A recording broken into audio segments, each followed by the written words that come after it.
Conquest.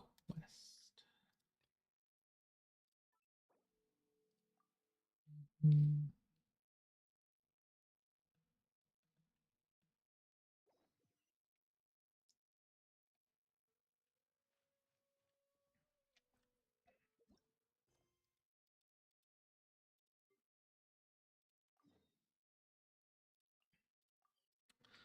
Columbina time.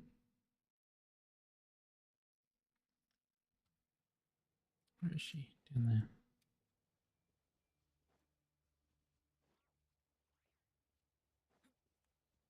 How the fuck do I get down there?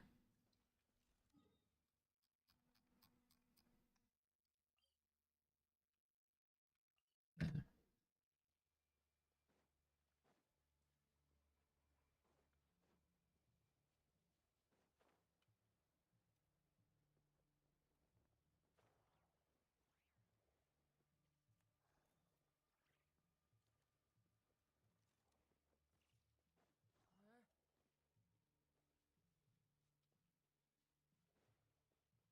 Oh, this isn't even her fucking hideout. Whoopsie.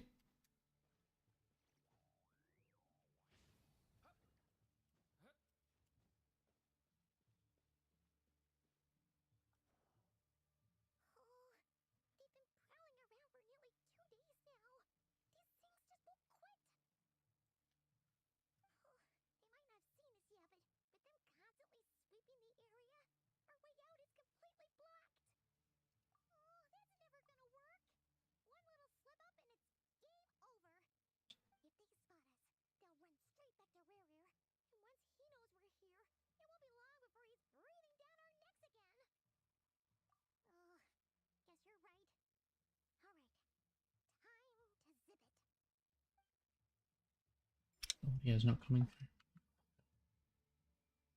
Where the fuck is my game audio?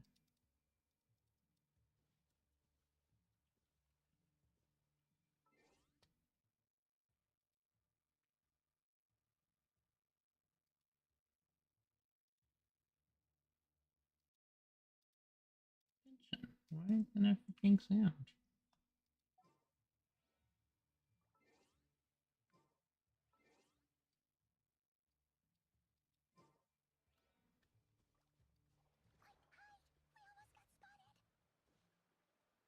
What the hell am I on? Why is it so quiet?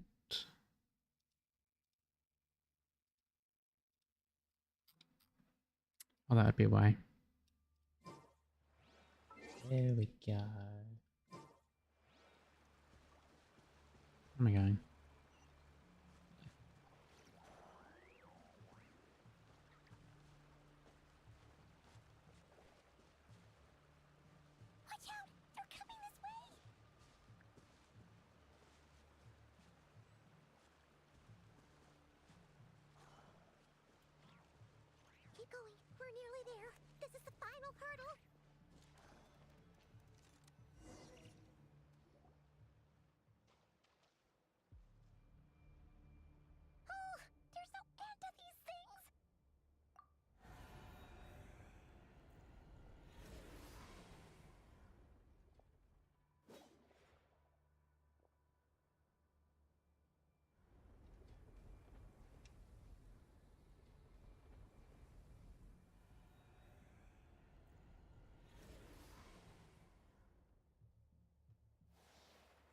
Fire.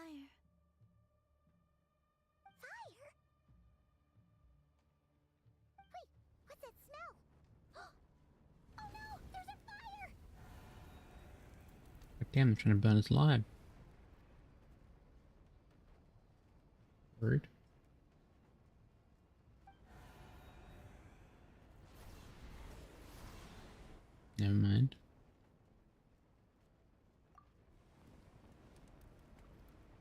Oh yeah, she's on the quest.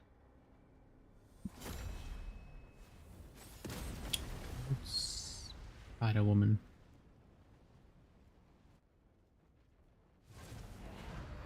Sandrone was right. You look weak, Columbina. The old you would never have let such lowly creatures bar your way. Word has it that you did something for the Tsaritsa, and that's why you've lost most of your power. Freedom comes at a heavy price, doesn't it? It's Arlecchino! You came! Hello again, Columbina. And greetings, guests of the House of the Hearth. It's been a while, Arlecchino.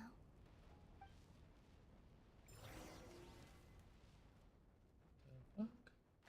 Okay. That was the thing.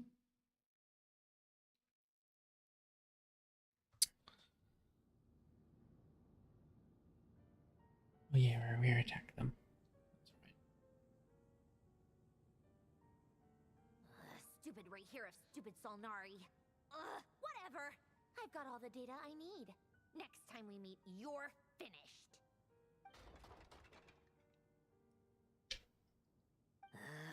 He sure doesn't pull his punches. Excuse me, do you need a hand? You can do me a favor by staying out of my way. Can't you see I'm busy? Wait a minute. I recognize that voice. Hello, Miss Sandrone. Father sent us over Oh, to help. Lenny. How considerate of her. Pepes. Hey, Fremine, get over here and help me fix this. Lenny, you do your thing. Just keep your sister away from my machines. Nearly every machine that cat girl touches ends up going haywire. Go put her on cleaning duty or something.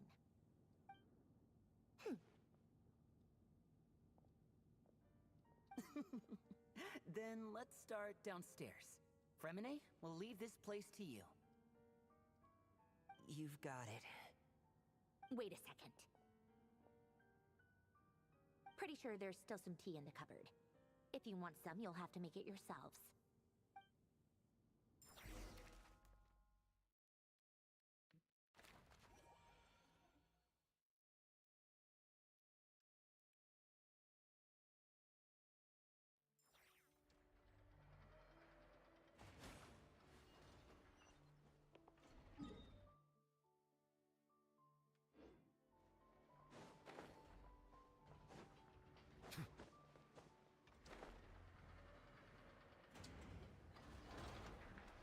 Flap, flap.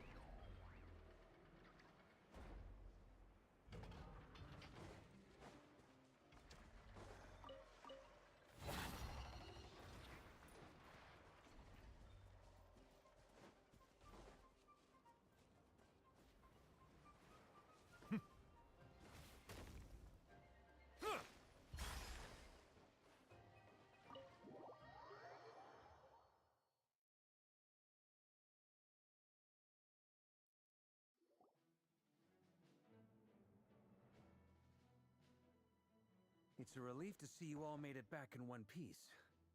Huh? Feels like there's quite a few people missing. Where's Flint's and the others? And what about Nefer? I returned ahead of them. Flint is helping Aino and Anefa to set up the decoys and buy us some time. As for Miss Nefer... Boss is still wrapping things up on her end. She sent us back to fill you all in on the top secret intel we've been gathering. I see. Then let's get right into it. But first, who do we have here? You brought someone else in to help? Greetings. I was invited here to help as a longtime tea party companion of Columbina's. You may call me Arlecchino. Surely it can't be. Those eyes. Oh, where have I seen them before? Wait, of course. In those memories we just saw. The only Arlecchino I know is the fourth of the Fatui Harbingers. So either you share a pretty uncommon name, or you're more than just a tea party buddy. You're well informed, Grandmaster. A man from Mondstadt living all the way out here in Nordkrai, and yet the people and affairs of Snezhnaya seem to hold a special place in your heart. Oh, the feeling's mutual. Sounds like you know all about who I am, too. A Fatui harbinger. The atmosphere in here just got really tense. Guess we can't just start trusting Fatui harbingers, even at a time like this. I must admit, though, I'm a little curious. Seeing as the moon goddess no longer belongs to the Fatui, what makes you so willing to put your neck on the line here? Nor does Nordkrai belong to Mondstadt, Mr. Varka. Yet still, you're fighting for it all the same. Things don't always have to have a tangible payoff. Sometimes, stopping things from spiraling out of control is a higher priority than chasing the spoils of victory. Of course, I can't say there's nothing in it for me at all. But that's between Columbina and myself. Forgive me. I don't mean to doubt you. It's just that the Fatui really have been the source of many of our troubles. We have our own way of doing things here in Nordkrai. But ever since they arrived, the Fatui have treated us with nothing but hostility. I know there's been a lot of bad blood between us in the past. I've done my utmost to avoid friction whenever I could. But sometimes fundamental conflicts of interest simply can't be settled amicably. That's why I'm here solely in a personal capacity. This has nothing to do with the Fatui. As a gesture of good faith, I'll be frank. I can help Columbina track down the iridescent moon's marrow, which will help her restore more of her power. Anyway, what else is on the agenda? Let's begin. She says she'll be frank, then completely skips over the details. Looks like she doesn't want to give away too many secrets after all. But she clearly wants to change the subject. It'd be awkward if I tried to bring it up again now. I guess we'll just have to go along with it. She's the fourth of the Fatui harbingers after all. One look and you can tell she's not someone you'd want to mess with.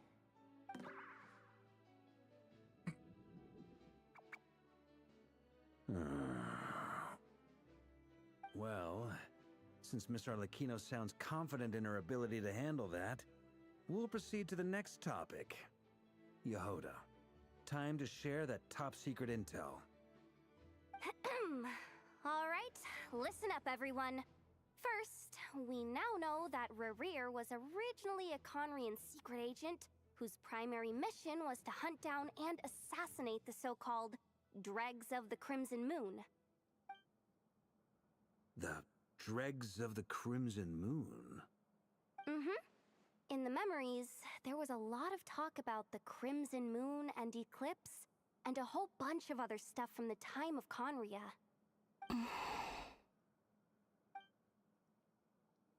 To my knowledge, those were the names of two different Conrian dynasties. Long, long ago, it is said that the people of Conria worshipped the Crimson Moon, drawing a mysterious power from its reflection. But one day, a coup saw the Crimson Moon eclipsed, hence the name of the new dynasty that replaced it, and how it became the new emblem of Conria. Still, long after the Crimson Moon dynasty had fallen, the last ruler of the Eclipse dynasty, the Vinster King, still coveted the secrets it left behind. So, he sent... In those days, Rerir showed no signs of madness. In fact, he was as normal as any other person. Oh, and he had a fiancé, or at least a would-be fiancé, called Tholindis. What's the matter?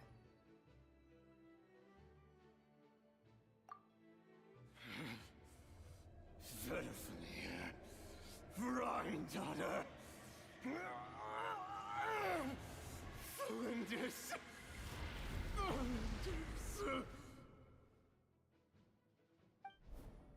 Interesting. Anything else? What about this would-be fiancé of his? Do we know anything about her? Well, she was a researcher at the Universitas Magistrorum, but it felt like she was hiding some kind of secret. Oh, and one more thing. For some reason, Rerear's fragment also contains some of Thelindis' memories, though only a very small portion.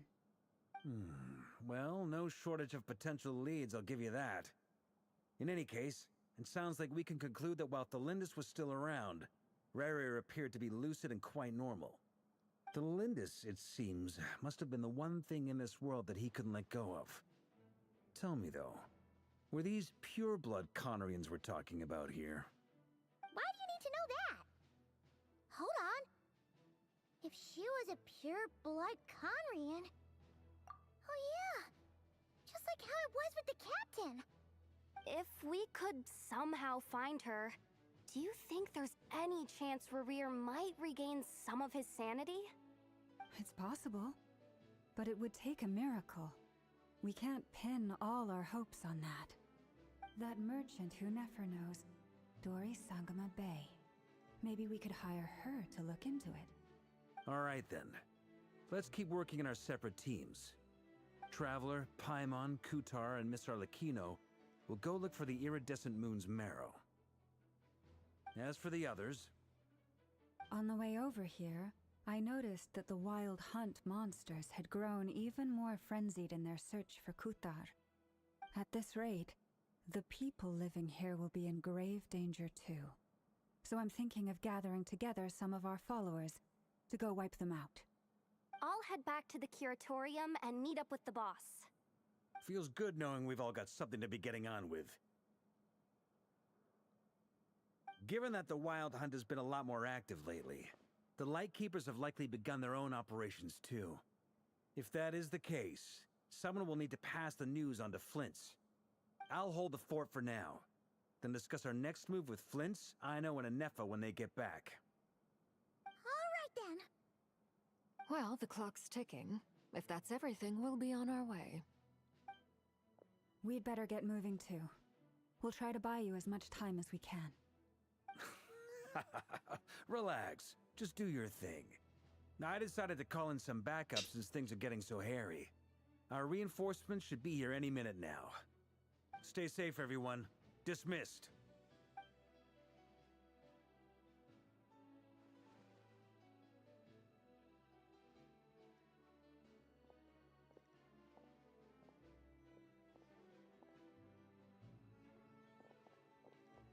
We're back.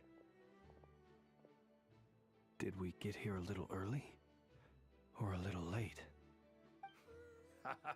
A tad late. The others have already set off. To summarize, our resident moon goddess has found us a new ally, and Boss Nefer has uncovered some promising info. Everything going smoothly on your end? Not great. I don't know how long we can stall them for. The decoys are getting taken out way faster than we imagined. I'm gonna make some more later, but I need a timeout first. I'm so tired right now. Oh, right! Inefa, could you fill in Uncle Varka on what we just discussed with Flint's? Sure. Uncle Varka, you previously told us about how when you went to investigate a source of the Wild Hunt in Amsvartnir, you discovered that it was just a diversion. But according to Flint's intel, several outbreaks of the Wild Hunt had already occurred in Nodkrai in the period leading up to that. That was before Rerear had regained his body, when he was far from regaining his full strength. In other words, in theory at least, he still lacked the means to act in two places at once. Flint's, with everything that's been happening, the Lightkeepers across Nodkrai are rallying to fight back against the Wild Hunt. They're gonna need your help. I know, I'm sure you're capable of coming up with something far more effective than decoys. But for now, you should stay here and get some rest. Anefa and I will head back over to Amsvartnir to see if there's anything I missed. I told you Uncle Varka would say that, didn't I? A deal's a deal. Not a word about my snack intake for the next week. Database updated. Reliability of Aino's predictions increased. What does that mean? They were betting on how you'd respond after hearing their intel. It's the obvious choice, isn't it? That's hardly worth betting on. We already decided that Anefa should go investigate the situation over at Amsfartnir on her own. You might as well stay here and keep watch. Someone needs to hang back and oversee our strategy meetings. And besides, you still haven't fully recovered from ambushing Rerir. So I've ended up with the easiest assignment. Well, I appreciate it, everyone. See you when you get back. Where am I going? Over there.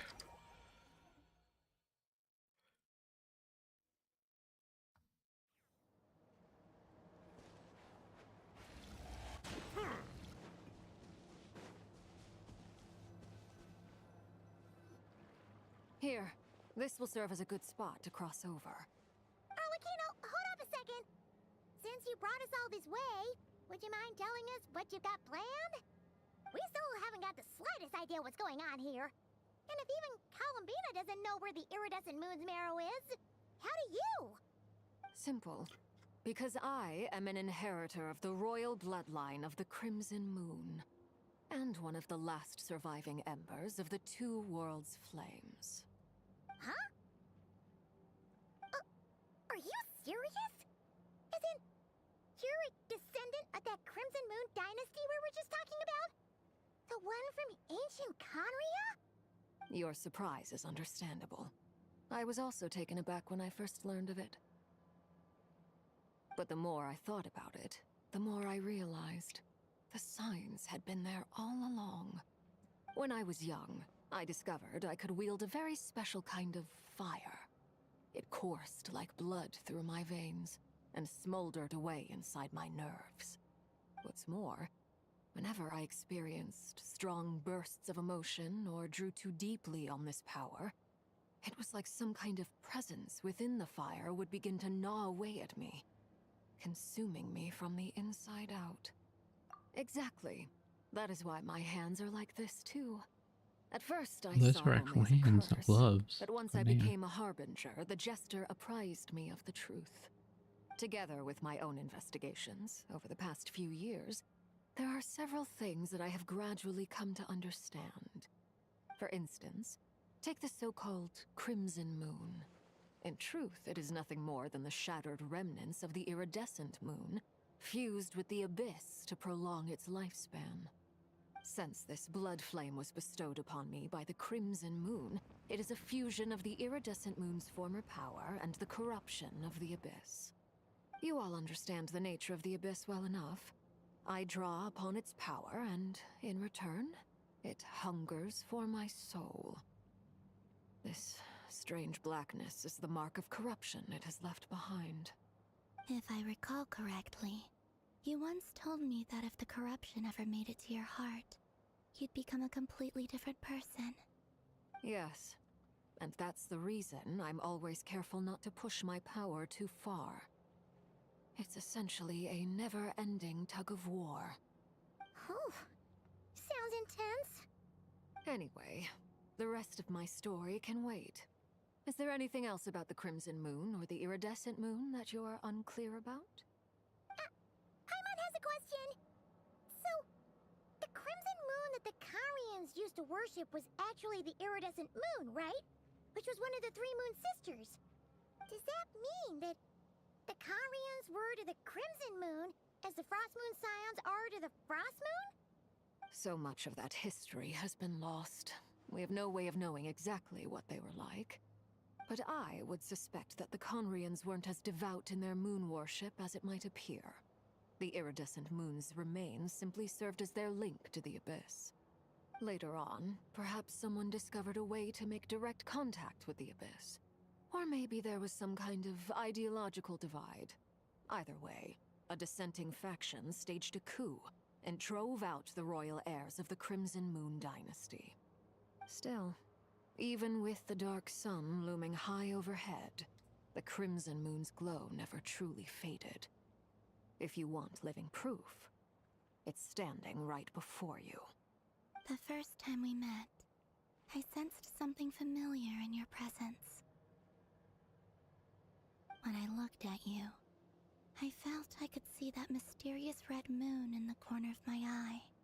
In your flames, I saw its broken image, surrounded by a strange black aura. Well, I appreciate that you kept it to yourself. Much about the Crimson Moon is still a mystery, and I'd prefer not to end up as the object of an insane research project. Anyway, time is against us here, so if there's any other questions, they'll have to wait. I just want to make sure I've got one thing straight. In her letter, Sandrone mentioned that since you are unable to contain the iridescent moon's marrow yourself, you intend to leave it in my custody. Correct? That's right. For now, it's the only way I can pay you back for your help. The iridescent moon is already part of who you are, so with its marrow in your possession, you'll be even more powerful than before. Deal. Then let's get started. Get what started? What does this place have to do with the Crimson Moon? When I first became a Harbinger, the Jester gave me a book called Paranhari, also known as Leobranto Innamorato. You should be able to buy a copy next time you're in Fontaine. It's a love story set in the Crimson Moon era, but setting aside the tangled romances of its characters, it also records a few interesting details. In the Crimson Moon era, or so the story goes, there was an orphanage that received children from beyond the bounds of this world, and subjected them to a peculiar induction ceremony. Beyond the bounds of this world? For real? And what kind of induction ceremony? The Crimson Moon sages looked beyond this world for beings with powers that surpassed the gods. But fearing they might lose control, they subjected these children to a process of refinement. They made these children crawl up a fireplace and kept asking them, "Have you died? Did you see it?" Until they finally admitted to having died and seen a crimson moon. The adults embraced the children who passed the ritual, telling them, "Within the fireplace, you have traversed the flames between two worlds. Here and now, you are born anew." The book leaves much unsaid, but I suspect that this was their way of branding the children they had enrolled, leaving an indelible mark upon them so that they would forever live in the Crimson Moon's light. That explains why I can't sense the Crimson Moon's marrow in this world. It makes sense that it would be sealed in a special space that can only be accessed temporarily through some kind of ritual. But there's no fireplace here. Do you see a chimney anywhere? Oh, are we supposed to build it ourselves? Okay, fine. Paimon will go find some bricks. That won't be necessary. The fireplace is purely symbolic. The key to the ritual is crossing the flames between two worlds. In other words, the flames that burn within me. Those burned away by such flames leave behind a kind of ghostly afterimage in the world. In the days of Conria, people believed they could be used to bridge the gap between the two worlds of life and death. In short, I can open a passage to that space for you. That's the easy part. The catch is I'll need to stay on this side to keep the passage open, so I won't be able to come with you. Once you're inside, you'll have to find your own way. Very well. Then I'll open it up. Traveler, spare me a little more moonlight if you would. I may need it.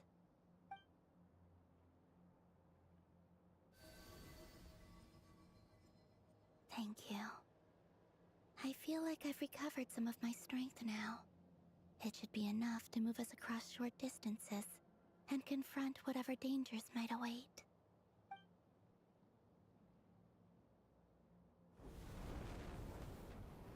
Mistress of the seven hues of ages past, great mother of the present, crimson-clad sovereign of the two realms, by fire severed, by fire renewed, I offer myself now and beseech your descent.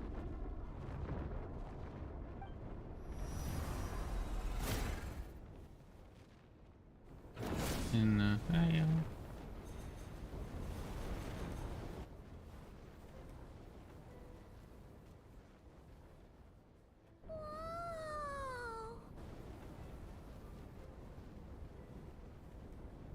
One word of advice. As you're crossing over, no matter what voices you hear, do not answer. Got it! I sense a sinister gloom inside, but also the familiar light of the moon. I feel that I am about to meet an old friend who has changed beyond all recognition. All right, let's go.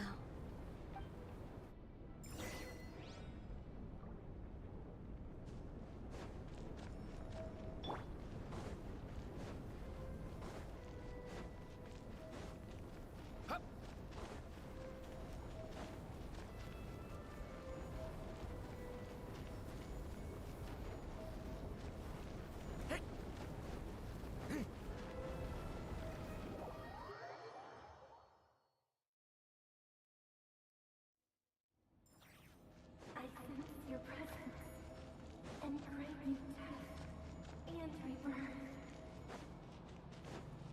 Wait, why are you? You have crossed over from another world, transcended fate itself. I have no right to.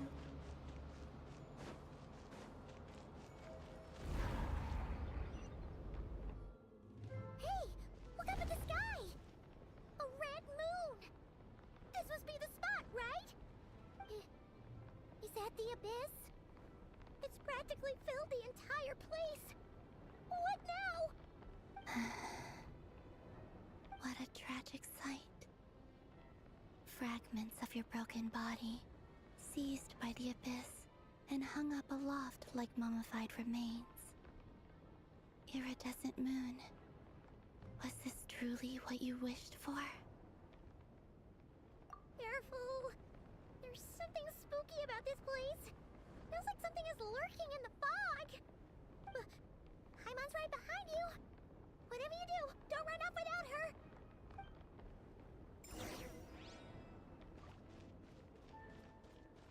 By the way, Columbina, didn't you tell us that the iridescent moon had shattered into pieces? The moon up there looks pretty whole to Paimon. How is that possible?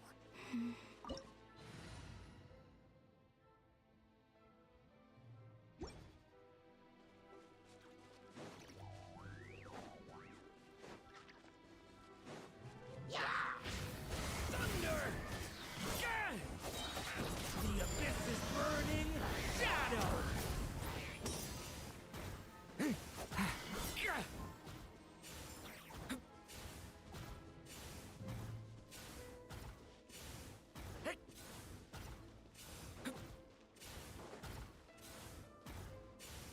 Just like I thought. It was only a facade.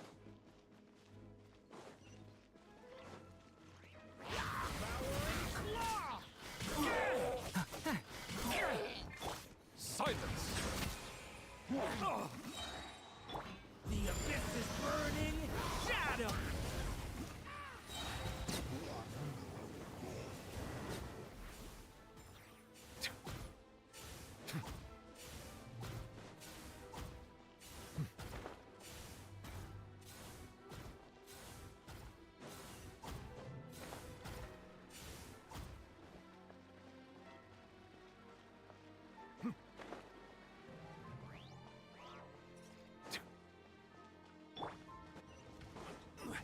Solidify! Leave it to me!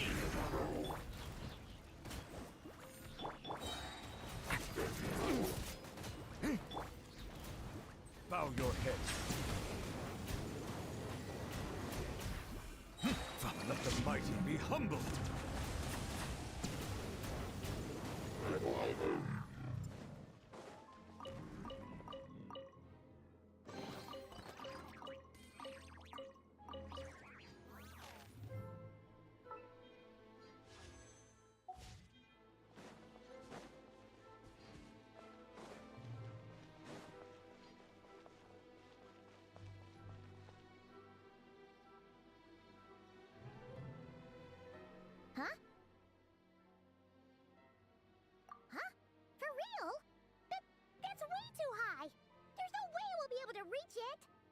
No. I'm not sensing anything up there. It's coming from under the mountain. Let's see. Ah! There's some kind of weird shadow over the water. Wait, see that? Looks like a mechanism of some sort. Let's check it out.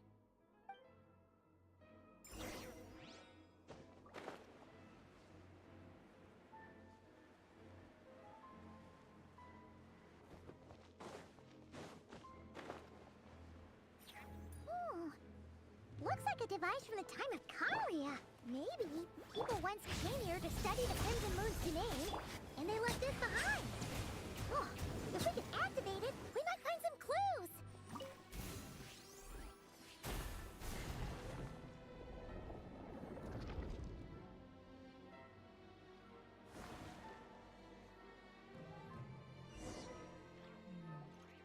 Hey, look at that! Now that the mechanism's running, the shadow in the water looks different. Do you think these mechanisms might be the key to unlocking the secret? Let's try to find more of them! Thalindis, we'll leave the rest of the research in your hands. We'll be heading back now. I hope this isn't ruining date night. Ugh. Mind your own business. Just leave me some snacks on the table. Thalindis?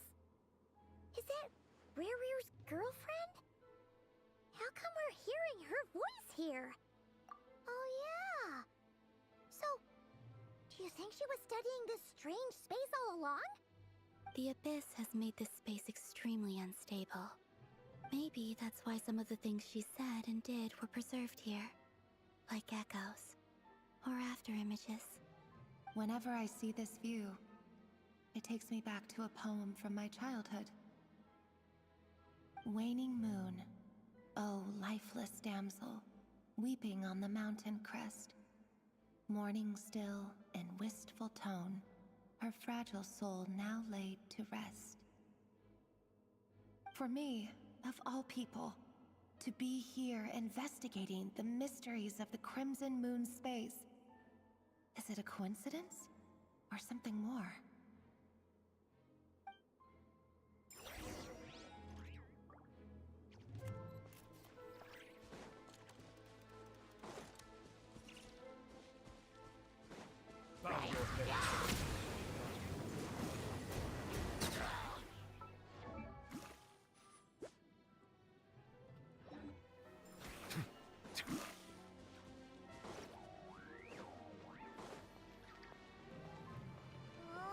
Looks like the Abyss has messed up this mechanism. We need to find a way to get it working again. Let's see if there are any other devices nearby.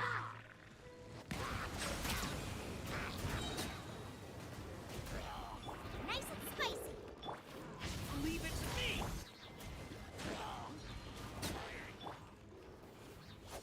A turning point in... Settle down.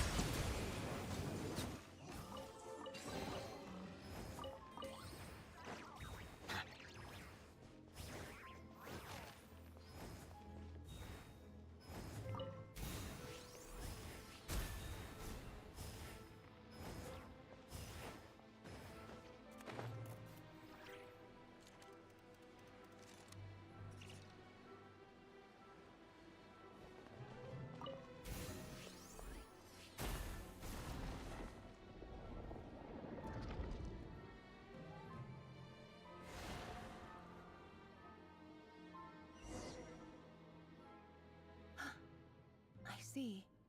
So the moon marrow, or rather the power of the 3 moons, is the key to unlocking... If it really does exist, then maybe this madness can finally be put to an end.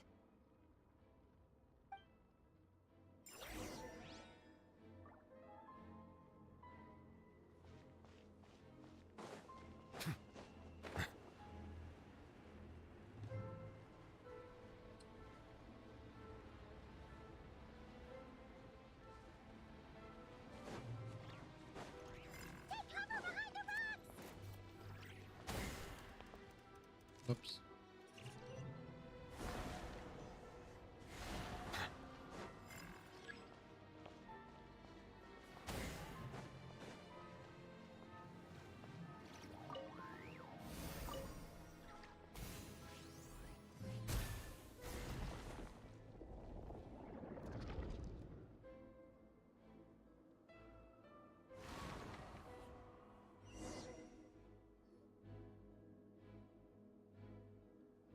With the Abyss inhibitors in place, I should be able to access the chamber with the moon marrow.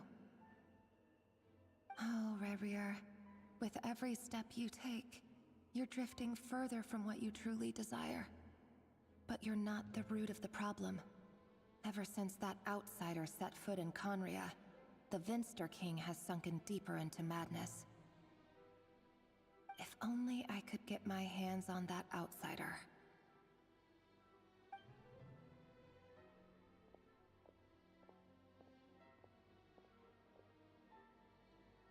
Hey look! The moon's reflection is back to normal! Felindus's voice mentioned a chamber with the moon marrow. Do you think maybe it's hidden in the moon's reflection? It must be. For within it, I sense the fragile aura of a dying soul. Then there's no time to lose! Let's go!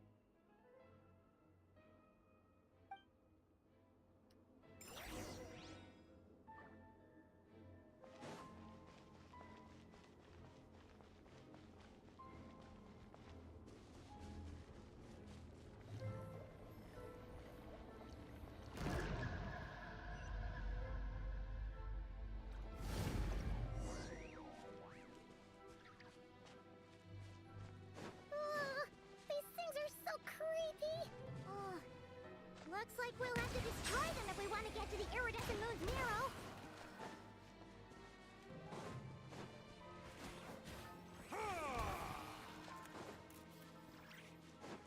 That must be the iridescent moon's marrow. Oh, but we'll need to destroy these things before we can reach it.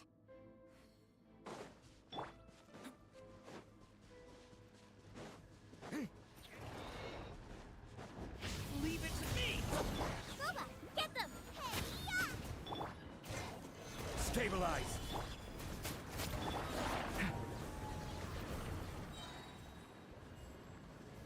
Watch out!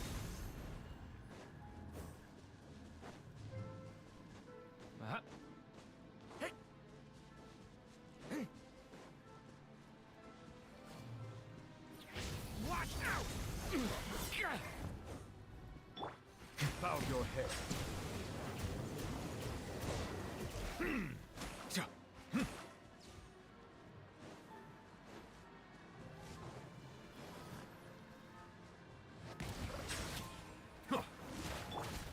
Stay back! A turning point in... Hey there! We're so close!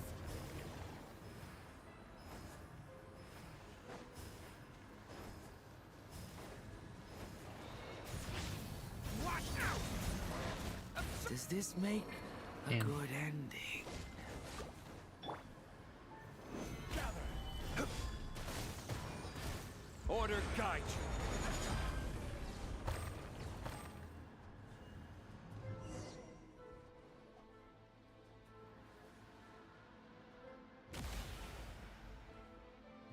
Yay, the mirror.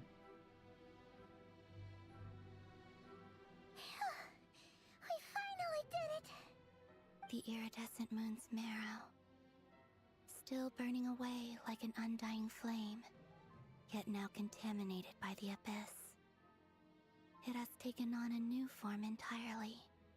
If we can purify the abyssal power within, we should be able to obtain its untainted essence.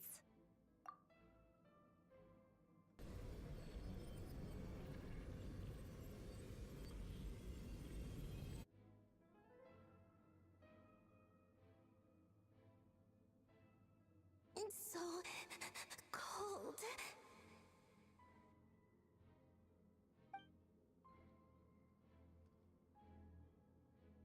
Is it you? Are you here? Huh? Are you talking to us? At long last, I can see you once more. Our fates have crossed, and I am finally free. I'm sorry, I lied to you. Even knowing what was to come, I still couldn't let go of the fear in my heart as death drew near. The moment the moon shattered, my body began to split apart piece by piece. Like I was being cut into pieces by 1,000 blunt blades. My thoughts scattered as the cold crept in, but I could not bear to fade away like that. Tell me, what was it that brought you to us all that time ago? If only I had possessed your courage, then I might have been spared this torment more painful than death. You look so puzzled. That's how I felt too when I first saw you. But trust me when I say that everything happens for a reason. Farewell, Hypo.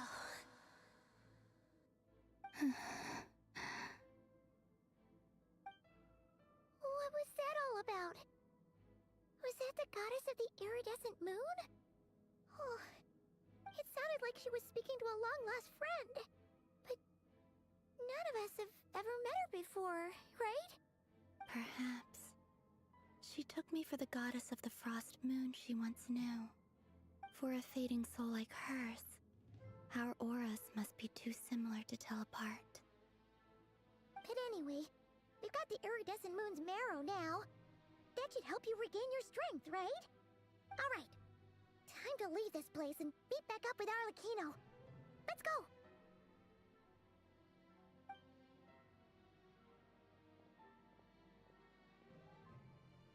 That's odd. This place looks different than when we came in. Waning moon, Huh? oh lifeless damsel. Oh.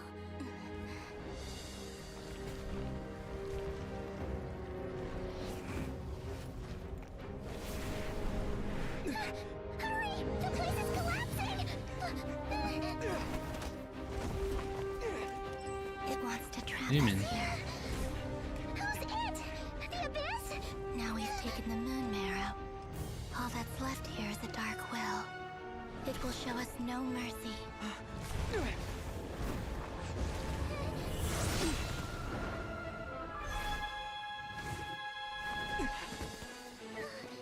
Give it back!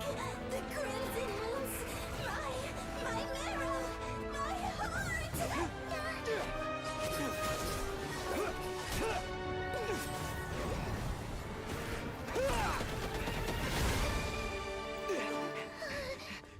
Finally! Huh? Oh no! The exit's blocked! Ah, they're back! Now what do we do? This is where you fall. Witness my rise.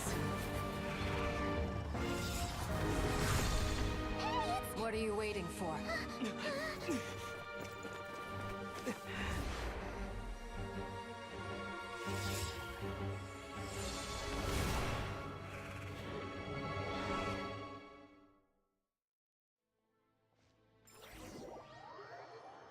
Yeah.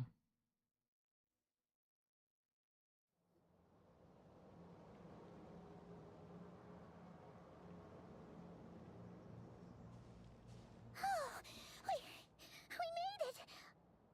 Was that you, Arlecchino? Did you save us? Wait, your hands! They're... Oh, this? Don't worry. It's a small price to pay. The Abyss wanted to trap you inside, and I defied its will by bringing you out. No wonder it's a little angry. No. I have paid the price, albeit a small one, and it cannot be undone. My hands have already fused with the Abyss. Purification would simply destroy whatever's left of them. But surely... Oh... We're so sorry, Arlecchino. Paimon can't believe you'd make a sacrifice like this for us. As much as I'd like to call it a favor, the truth is I was simply holding up my end of the deal. Well, Columbina. Yes, you did your part. And as promised, I will leave the iridescent moon's marrow in your care. From this day forth, may the two worlds' flames burn ever more brightly.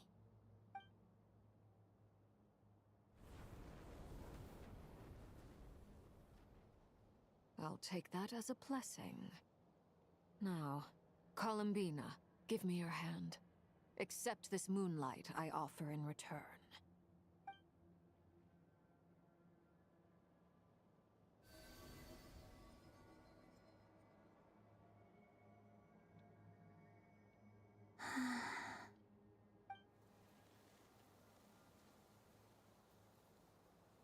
Feeling stronger? Hey, Columbina! Are you okay? I'm fine. Our powers are a little at odds, that's all. By the Frost Moon's authority alone, wielding the power of the other moons was always going to be a stretch. Still, I think it's fair to say that your strength has returned. At least to the level it was at as Third Harbinger. It's still not enough. There's no way I can hope to challenge Rarier like this. Just one more ray of moonlight, if you would. It's okay. I can take it.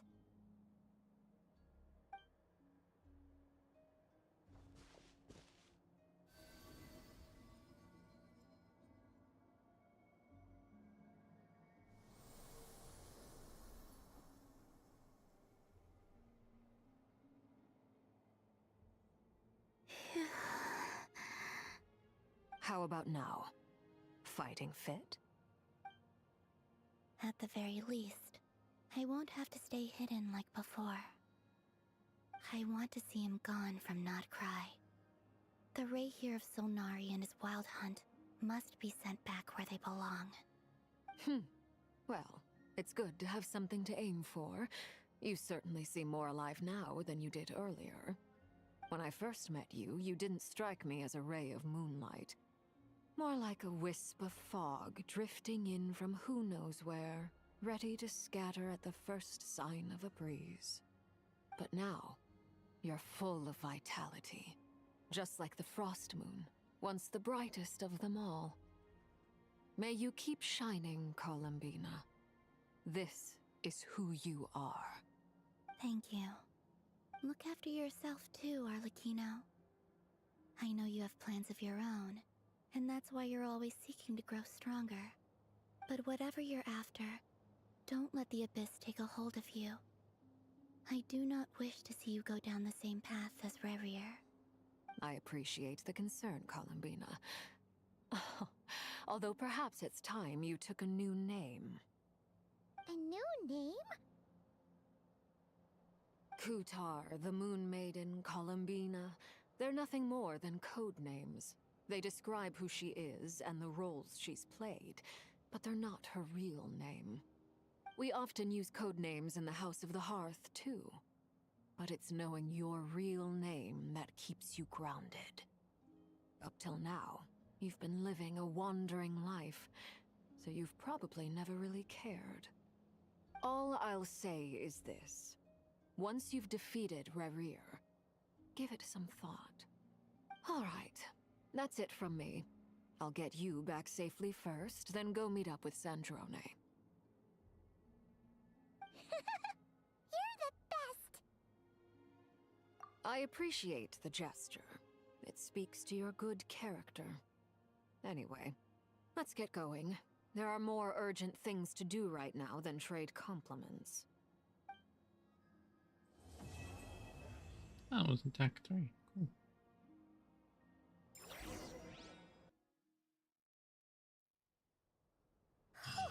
It was a close call, but we got the iridescent moon's marrow and restored.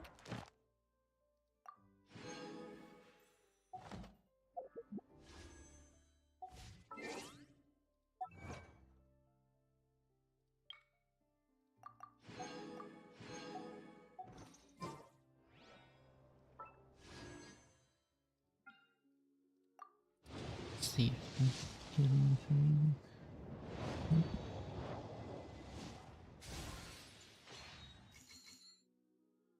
Okay. I think I'll do one more wish before I save.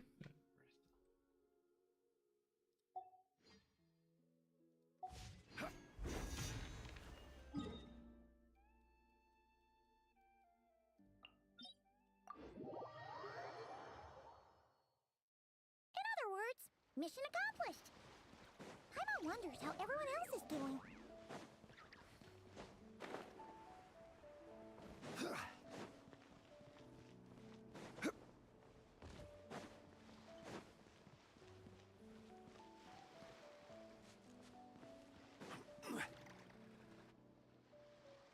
Oh, do you think the others are making good progress? Hope it's all going smoothly. Oh, hey look! They made it back as well! Flint's! Llama! How did it all go? All is well, thank you. Nefer and Yehoda had to stay at the curatorium to wrap things up, so they won't be joining us for now. I ran into Miss Nefa and Miss Aino on the way back. Their work is still in progress, so I suspect they won't be back for a while either. You seem rather cheerful today, Mr. Flint's. I certainly am. I achieved what I set out to do and came away with more than I bargained for. Fighting alone can get quite tedious, but I had the good fortune to run into a pair of brave young warriors. We meet again. How have you been? Albedo! What are you doing here? Thankfully, tracking you down turned out to be a lot simpler than we envisaged. These two courageously lent me a hand while I was fighting the wild hunt. When they told me they were Servarka's colleagues, it all made sense. And given how people of outstanding talent tend to cross paths, it's no wonder you're already acquainted.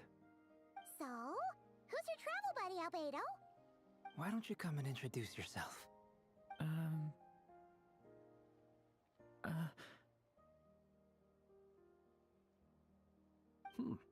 A gentleman of few words, I see. It's nice to meet you. Again.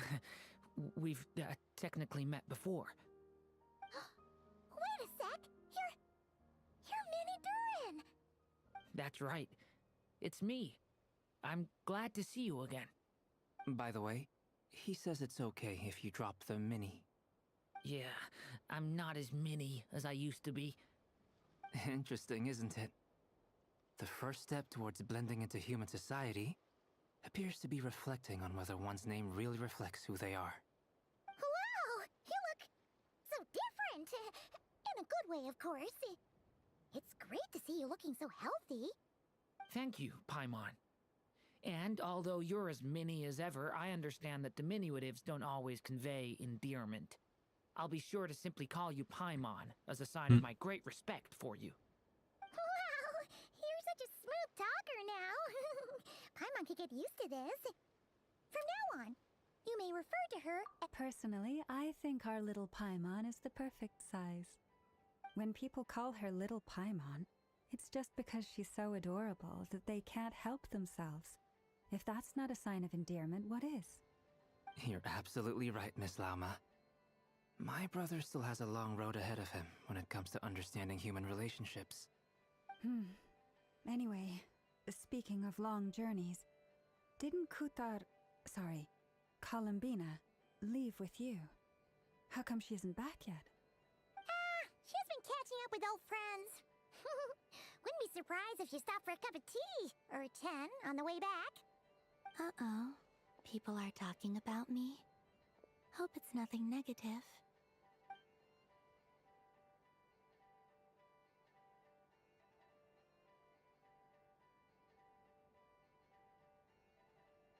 Judging from your expressions, I'm guessing it all went well? It's getting crowded here. I'll go grab some chairs. No need. This is a job for an alchemist. I'll whip some up momentarily.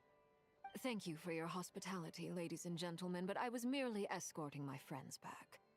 I'll be meeting Zendrone shortly, as we still have some things to discuss. It's been a pleasure, everyone. But this is where I'll say goodbye. We really appreciate your help. Oh, come on. Spare the formalities. I'm just glad I could help out some true friends. I understand. Well, bye for now, Harlequino.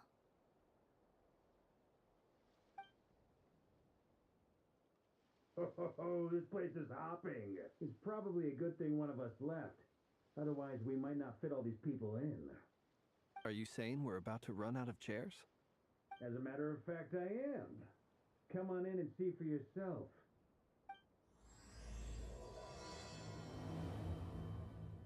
Oh yeah.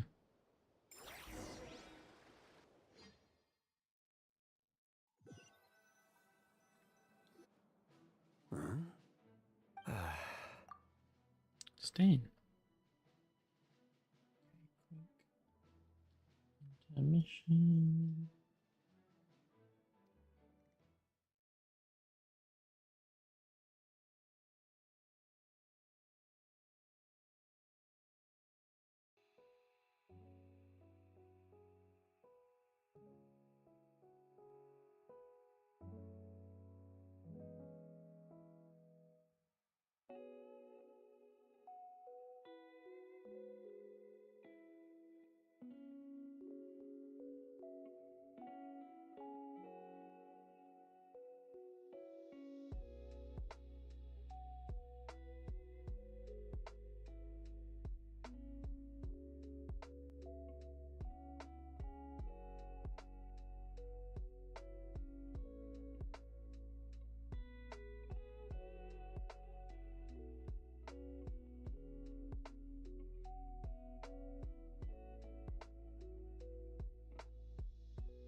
I overheard your little chit-chat outside, by the way. With Miss Columbina's colleague gone, we should be back to the original crew plus the other colleagues I brought in. Though, it looks like we have another new face. Someone else managed to rope in a colleague too? Frankly, you and Paimon are the only people I know here. This here is Deansliff, colleague of Tibet's greatest guide, Paimon, and greatest adventurer, the Traveler. Well, not exactly colleagues, more sort of friends. When someone else jumps in to do the announcing, you know you're speaking to someone important. Let's hear what he has to say. Note to self. Once Paimon knows your name, the rest of the world will soon follow. When he comes looking for us, it's usually something important. Paimon's guessing you've heard about the Wild Hunt, then. From the looks of it, you're about to hold a meeting. If I were to say that the Wild Hunt is our mutual enemy, would that earn me a seat at the table? As the saying goes, the enemy of my enemy is my friend. Mr. Dainsliff, there's a seat with your name on it. Though, I can't promise the same for everyone else. Hey, Albedo, think you can rustle up a couple more chairs? After all this time apart, Grandmaster Varka's first order is to rustle up a couple more chairs. I've missed this. Is he being sarcastic? Hey, he's your brother. Why are you asking us? I've still got a lot to learn about the nuances of human conversation. Trying to decipher Albedo's way of speaking has been like jumping in at the deep end. Oh, good point. Paimon gets you now. Don't sweat it. There are people who go their whole lives without getting the hang of it. You're ahead of the game already. I wonder what's taking Nefer so long. Perhaps you should go and check in with her. If anyone can hurry her along, it's you. I just got back from the curatorium. Besides, aren't you curious to see what's taking her so long? Miss Nefer doesn't strike me as the type to share secrets. And since gathering intel is her specialty, I'm guessing she'd prefer to keep her methods confidential. Under such circumstances, would it not be tactless for me to impose? Oh, but it's fine for me to impose.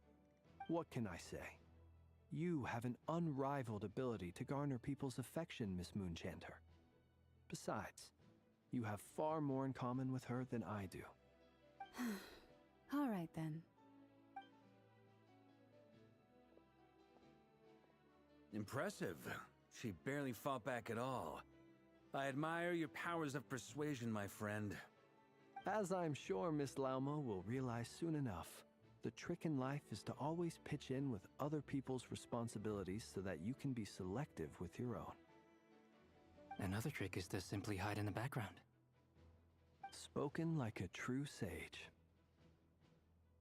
Anyway, looks like we've got some time to kill before the meeting. Let's take a little breather, folks. And feel free to chat amongst yourselves. We'll get down to business once the other two arrive.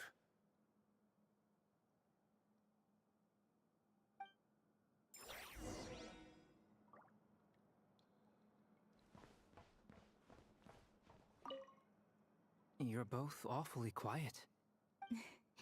Have either of you... That sounds like a lovely idea. I dabble occasionally. He's an excellent painter. Table... I'm flattered. If I ever get the chance, I'll bear that in mind. Anyway... Oh, I'd be fine with it. Whatever style feels best to you. Very well. Then... You can replicate any style I want? I can try. If you show me a sample, I'll do... Thank you. In that case, I'll dig up some reference material for you.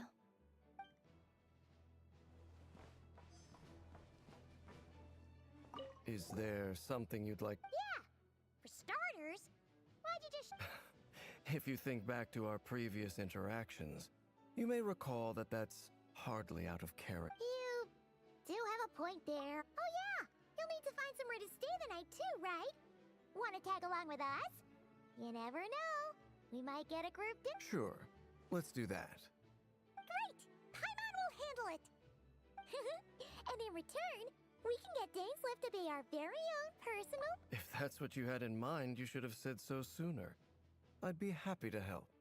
Oh, okay then. Paimon was only kidding, but good to know. Anyway, since we're all here together, we might as well watch... Indeed. Thank you.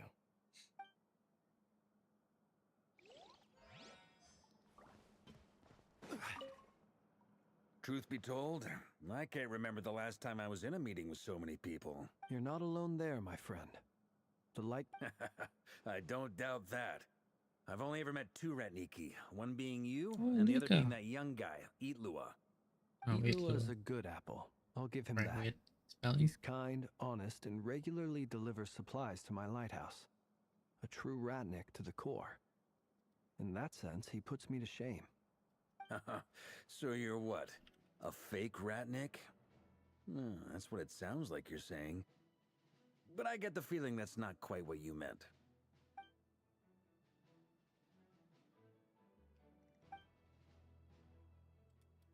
Come on, why the awkward silence? Sorry. I'm not even gonna bother trying to hide it. You've known all along, haven't you, my friend?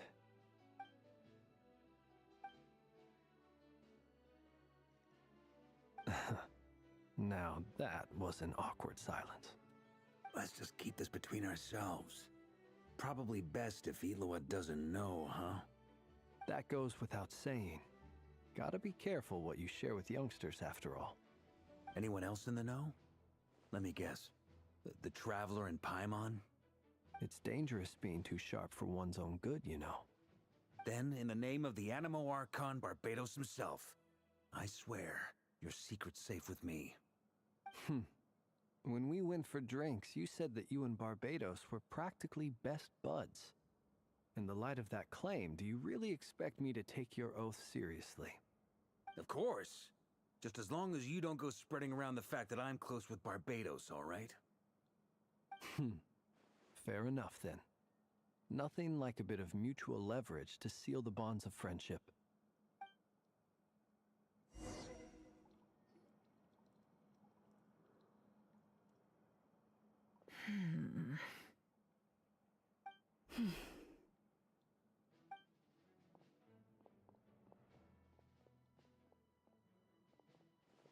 Ah, Miss Nefer.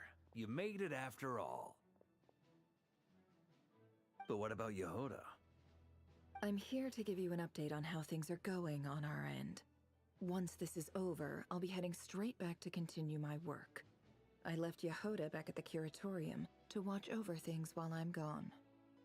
Huh. So much for just this once.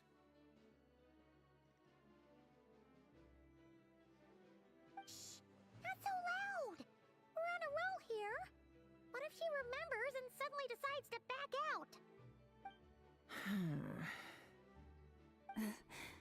Did you say something, Mr. Varka? Huh? I didn't say anything. Right, Flint's? Must have been a frog. They get so noisy around here at nighttime. It's like they're putting on a concert in the background. Anyway, before we begin, there's a few introductions to make. Let me start by saying that it's an honor to be speaking before so many distinguished colleagues and collaborators. First up, we have Miss Lauma. As Moon Chanter, she's the leader of the Frost Moon Scions, a local religious community in Krai.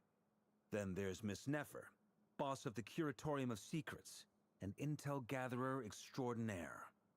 Nefer is leading the investigation into Rerer's background, assisted by Yehoda and Lauma.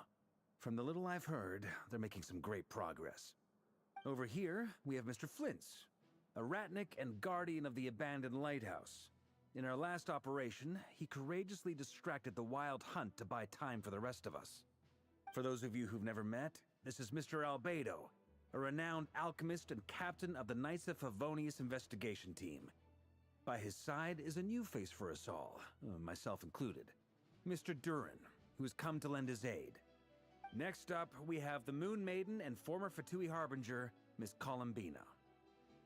Then we have the Traveler, who's earned more titles than I could possibly hope to list out, so I'll spare you the rundown. And Paimon, the ultimate travel companion and quite possibly the best guide in all of Tevat. Wow! That's a lot of people! Great turnout!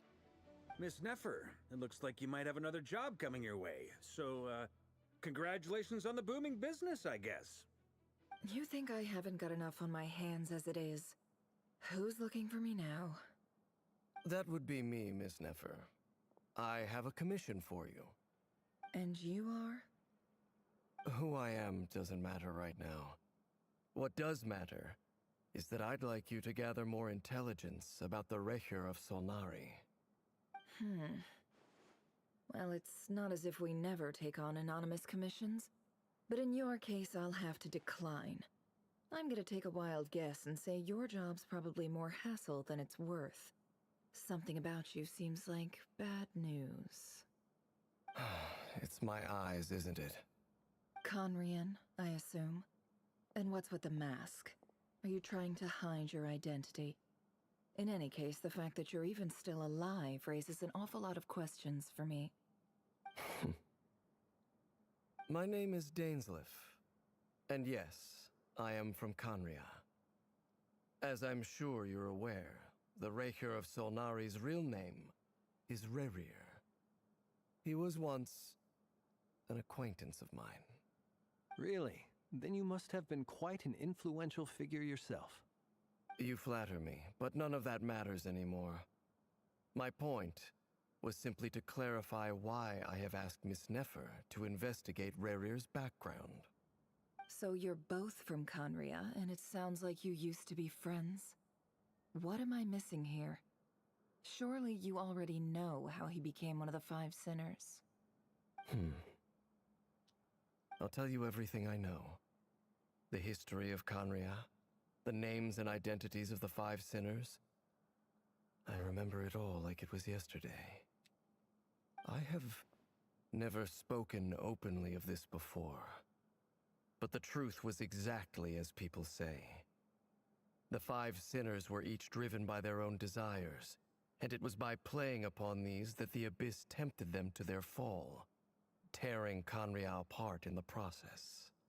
The visionary, Vedifenir, who wished to foretell the future. The wise, Haroptatir, who sought limitless knowledge. Gold, Rhindaughter, who desired to create life. The foul, Surtologi, who pursued supreme strength. And last, but not least, Recher of Solnari, Rerir, Ravager of the Moon. Of the five, Rerir is the only one who remains a mystery to me. He never harbored grand ambitions. So what changed in the space of a single night? How did he come to fall like the others? In other words, you're saying that his change came as a shock to you, and you have no idea what actually happened? That's right. You mentioned how the Abyss tempted them, which led to their fall. But what did that look like in practice? And what other context can you give me about the events of that time? The more detail you can give me, the better. Strangely, now that it comes to it, I hardly know where to begin.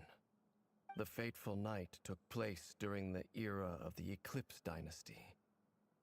One day, my elder brother, the visionary, Vedifenir, was summoned to the palace by the Vinster King, only for the king to gouge out his eyes and cast him into the dungeons. When I came to hear of this, my fury knew no bounds. I gathered together every ally I thought I had, and together, we set a night to storm the palace and free Ved. Centuries on, the memories of that night still haunt me like a never-ending nightmare. We broke through the palace gates, just like we had planned, each striking towards our separate targets. But then, I was betrayed. Even Vedifenir, the very person I had come to rescue, abandoned me and partook of the Abyss's power. So, it's personal after all. Then tell me, Mr. Dainsleif, What price are you willing to pay? You, of all people, must know that nothing comes for free. I cannot say what price would be worthy of such a commission. But know this. Rerir was not always a madman. Believe it or not, there was a time when he was just an ordinary man, working for the Conrian Intelligence Service. Uncovering the truth of Rerir's past is the only way to unravel this mystery. But before you decide if you will accept my commission, I will tell you more about him. Enough, I hope, to help you plan your next move. Sounds pretty good to me. Feels like we just flagged down a random passerby, only to discover he's actually a master strategist who has a score to settle with our enemy. Can I borrow your halo? It could be useful in the lighthouse. Hey, enough with the wisecracks! Besides, isn't that lamp of yours bright enough already? Relax. It was meant to be a compliment. If that was a little over the top for your liking, I'll make sure to tone it down next time. I'll give your proposal some serious thought, Mr. Dainsleif. Let's speak in private once the meeting is over. Before that, there's a few things I'd like to share. He's talking. Doesn't happen often.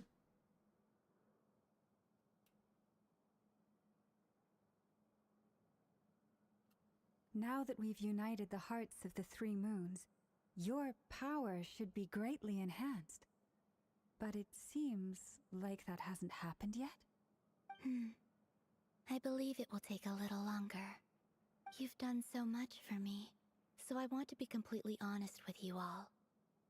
Even though I'm doing a lot better now, the truth is, my recovery will likely be an ongoing process. From the moment I was born, my power has been slowly ebbing away.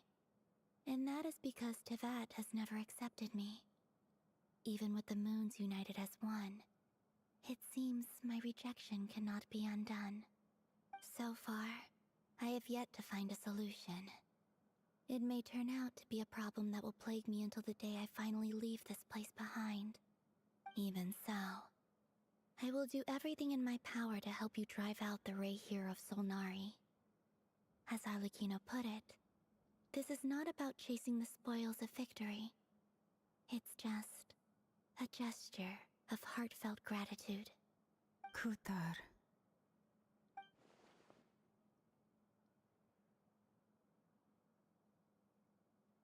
Defeating the Ray here of Solnari will be no easy task.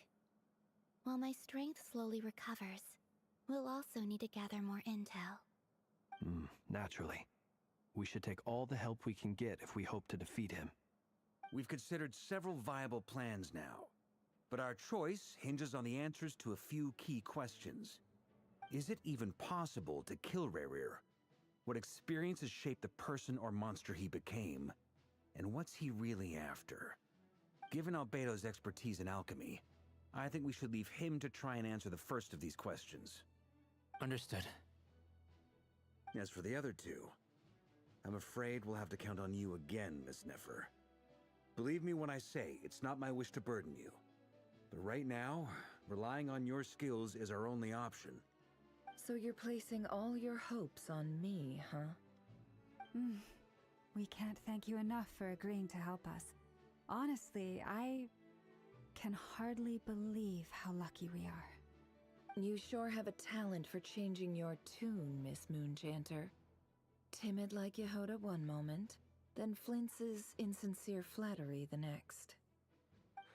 Ladies, please. I must object to your portrayal of me. That's all. Feel free to keep bickering. Just pretend I'm not here. I almost don't want to leave this room. I'm curious to see how this plays out. I have faith in you, Miss Nefer. Something tells me you'll stand by us until the very end. Oh?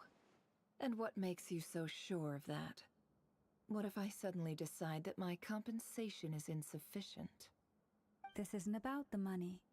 I can sense that you've got a deep-seated distaste for Rerir, And knowing you, that alone is motive enough. Look at them getting along so well. Like two peas in a pod.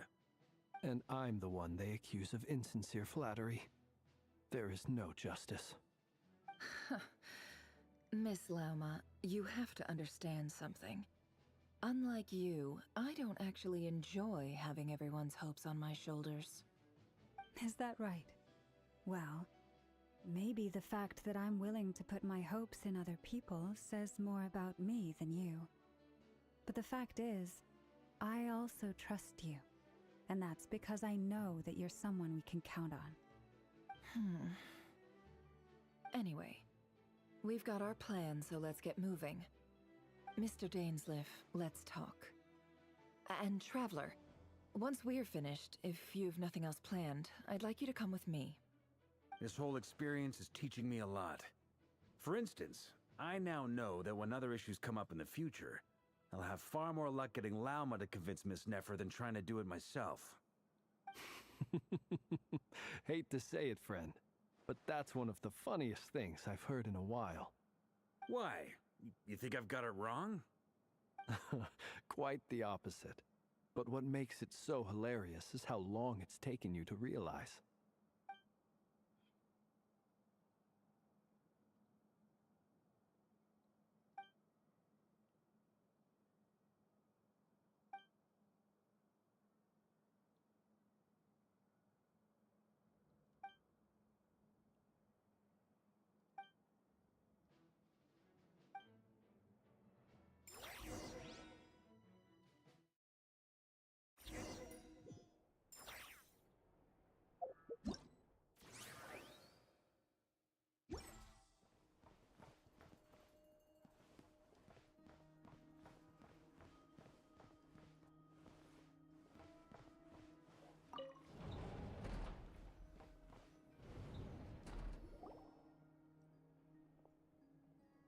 Thank you for waiting. It's okay. We actually used the time to help Dainsleif get a room at the hotel. That's very considerate of you.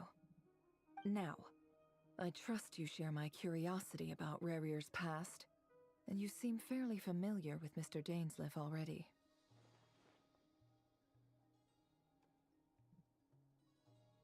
We spoke at some length after the meeting. He was the one who suggested I should invite you to join this operation. He feels confident that these secrets will be safe with you. Dane has a lot of faith in us, that's for sure. Likewise. I appreciate that you got right on board without interrogating me about why I invited you. It shows that you trust me to explain everything in due course. That's because we know what you're capable of. We appreciate you too, Nefer. You might have been forced to help in the beginning, but this time, it was your choice. That's one way to put it. Another is this, that once a decision's been made, it's set in stone.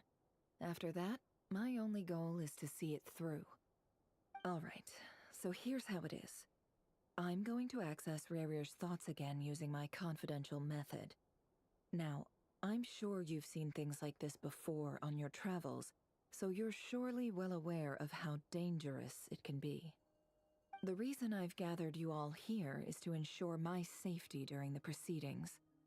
I plan for us to enter the fragment of his consciousness together, and once inside, I will focus on searching for information.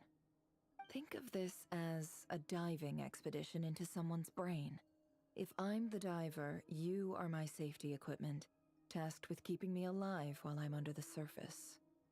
Once the ceremony begins, we will all be spying on privileged information. But in the interests of safety, you must remain absolutely silent at all times. We will discuss our observations after the ceremony has concluded. Lastly, any individuals of a weaker constitution are advised not to partake in the ceremony. In any case, Paimon has her own job to do, which requires staying in the room, but not joining the ceremony.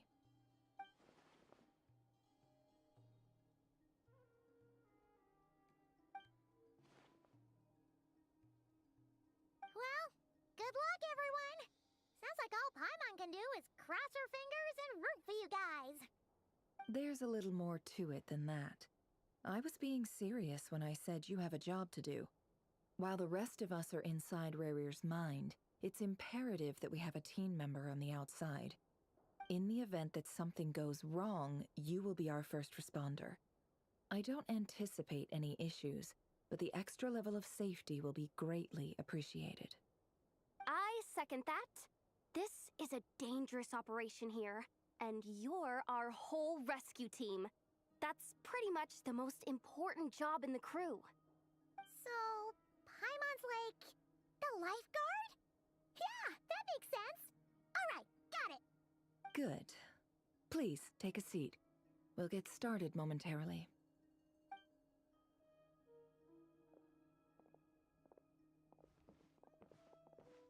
So, did Mr. Dainsliff tell you anything else?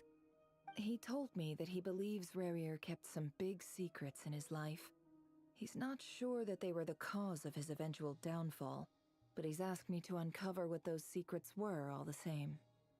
But surely you're not planning to go through with this, no matter the cost. If you think that, you'd be overestimating me. I'm a businesswoman, not a mercenary. But I do have my own professional reasons for taking this job. You think I'd turn down the opportunity to get a first-hand glimpse into Conrian history? No chance. Well, as long as you don't let morbid curiosity get in the way of safety concerns, we're good. We'll do whatever we can to help you. You're such a killjoy.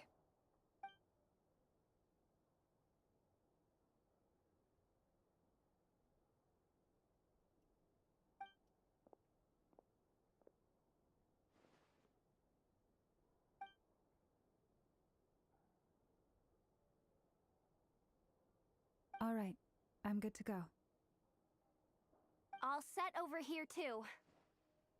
Promise, Paimon, you'll be extra careful. All right. Let your whole body relax. We're about to begin. Close your eyes.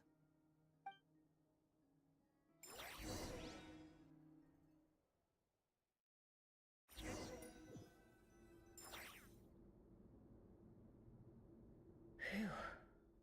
Could this be his office? Pretty standard setup. Bookshelves, paperwork, files. According to Dainsliff, Rarier used to be an intelligence operative. Chances are there's plenty of top-secret intel stashed away in this room. Is this where you keep your secrets, Rarier? Can't say I'm not looking forward to this.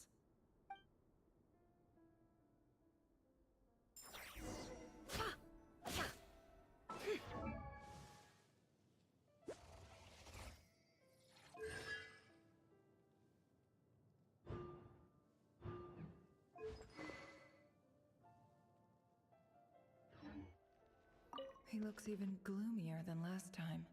I wonder what's changed.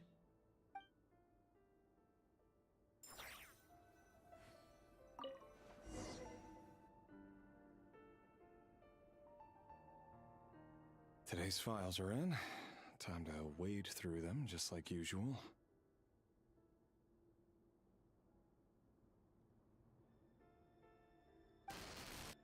Male, 51.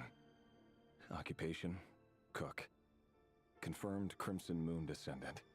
Has maintained frequent contact with other descendants over the past year. Poses a threat to the dynasty. Neutralized.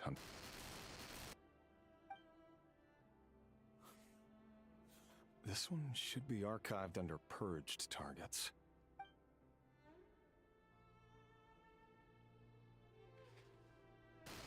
Female, 23. Occupation, office clerk. Confirmed Crimson neutralized.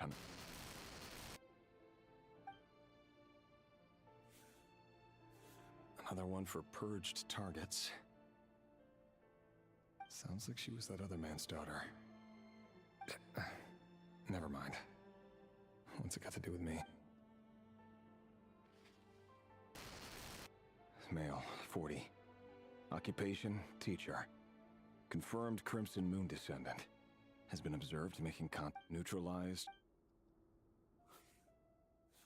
Just another nobody for the Ark. Come to think of it, I remember surveilling this man. A case like his never would have been considered a priority in the past. Female, 16. Occupation, none. Orphan and neutralized. Filed. I have no recollection of this girl. None whatsoever.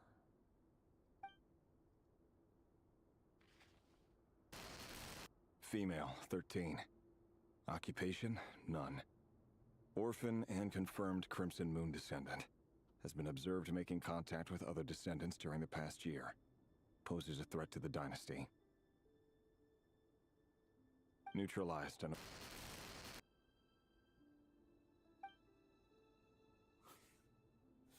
Filed.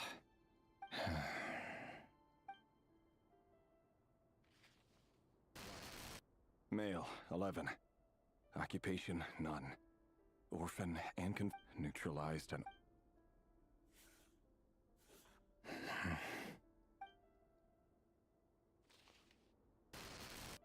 Male, 6. Occupation, none. Orphan and confirmed Crimson Moon descendant. Poses a...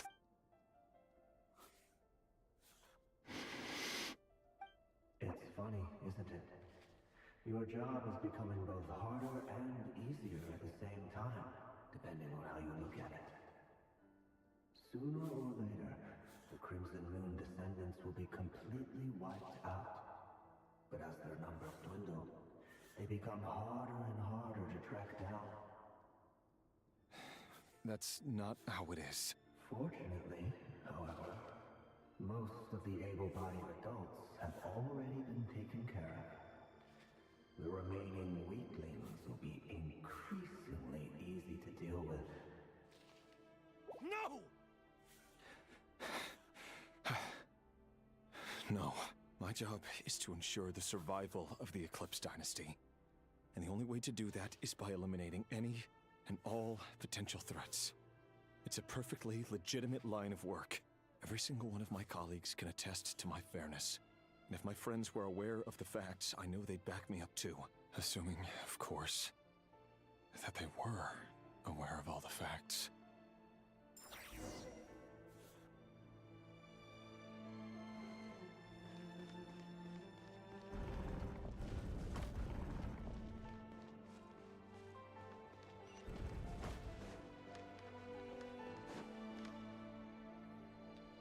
Mr. Vedifalnir? It's been quite some time since we last met. Revier, I trust you're here because you have something important to discuss. Forgive me. I wasn't tuning out, it's just, I noticed you didn't even phrase that as a question. As if you knew I was coming. Tell me, does someone in your position ever feel the need to ask questions at all? It is indeed within my power to foresee certain things. Things like your arrival. I was just thinking. It won't be long before I'll be inviting both you and Dane to my wedding. That isn't a lie, but nor is it a fact as such. It's a wish, isn't it? No fooling a prophet, is there? Ever since that day we met for drinks, I knew it was only a matter of time before you came looking for me. Does it feel good? Knowing how the future will unfold. I'm afraid the notions of good and bad fail to capture the complexity of what such a power entails. Once you've seen what will come to pass, it can be all too easy to succumb to fear and melancholy. Unless, of course, you learn to abandon these feelings.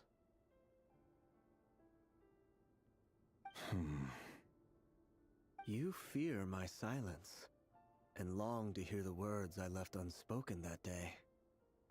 That's right. You must have noticed my reluctance to broach the subject. And the reason is simple. Because the truth could never have lived up to your hopes. The burden of prophecy was never meant for your shoulders. So who exactly do you deem worthy to hear your prophecies? None but our exalted king? Or rather, our king as he once was. You're closer to his majesty than I am. You must know better than anyone how much he's changed. You say that as though it is to my benefit. Yet precisely because of that, I dare not speak rashly. A king can turn out to be the most virtuous of rulers, or a tyrant more terrible than the most vicious of dragons. You are so wise and far-sighted, yet still you would have me live in fear of the unknown? You make a fair point. Especially given my silence alone was all it took to send you spiraling downwards. Very well then. Let me offer you some advice. And I say this not as a prophet or a visionary, but simply as the brother of your friend. For many reasons, there is very little chance of your marriage ending in happiness. If happiness is what you seek, you should find another fiancé.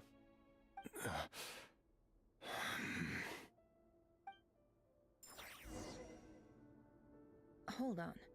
There's that same black fog again. Could this memory belong to Talindis? Guess I'd better tread carefully. Wait. Hear me out. This time we finally got a clear look at his face and learned his true identity. His name is Rayrir, and he claims to be one of the king's guards. What did you say? A cruel irony, isn't it? The man you're set to marry leads a double life as a brutal executioner. Why are you telling me all of this now? Simple. It's because I want you to kill him. You are the only person he would never suspect. No, absolutely not. I would never dream of doing such a despicable thing. So you'll just stand by and watch him slaughter us to the last? Do not forget that the blood of the Crimson Moon flows in your veins too. The blood of the Crimson Moon? What does that matter now? The dynasty has long been dead and gone. You think that alone is reason enough for me to throw away everything I have? Why wouldn't it be? You two were once a child of the Crimson Moon, just like me. Don't tell me you've never felt so much as a flicker of fury for the way we were trampled into the dust. As long as you promise to abandon this pipe dream of restoring your dynasty, I can try to persuade him. Or have him persuade the Vinster King.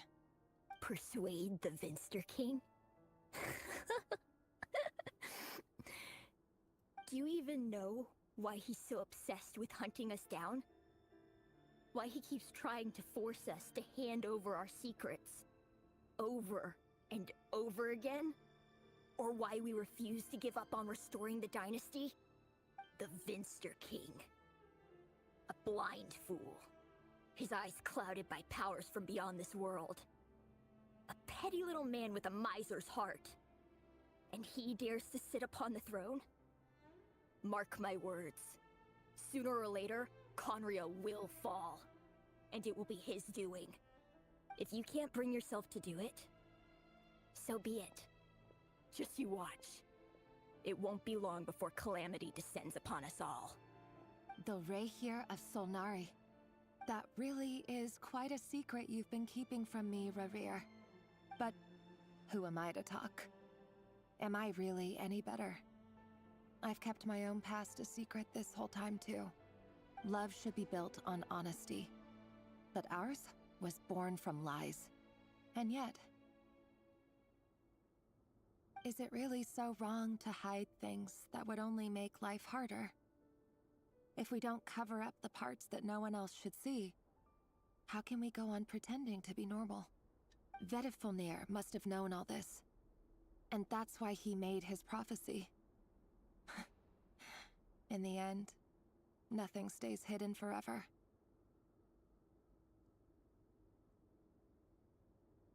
But I won't just sit by and watch this disaster unfold.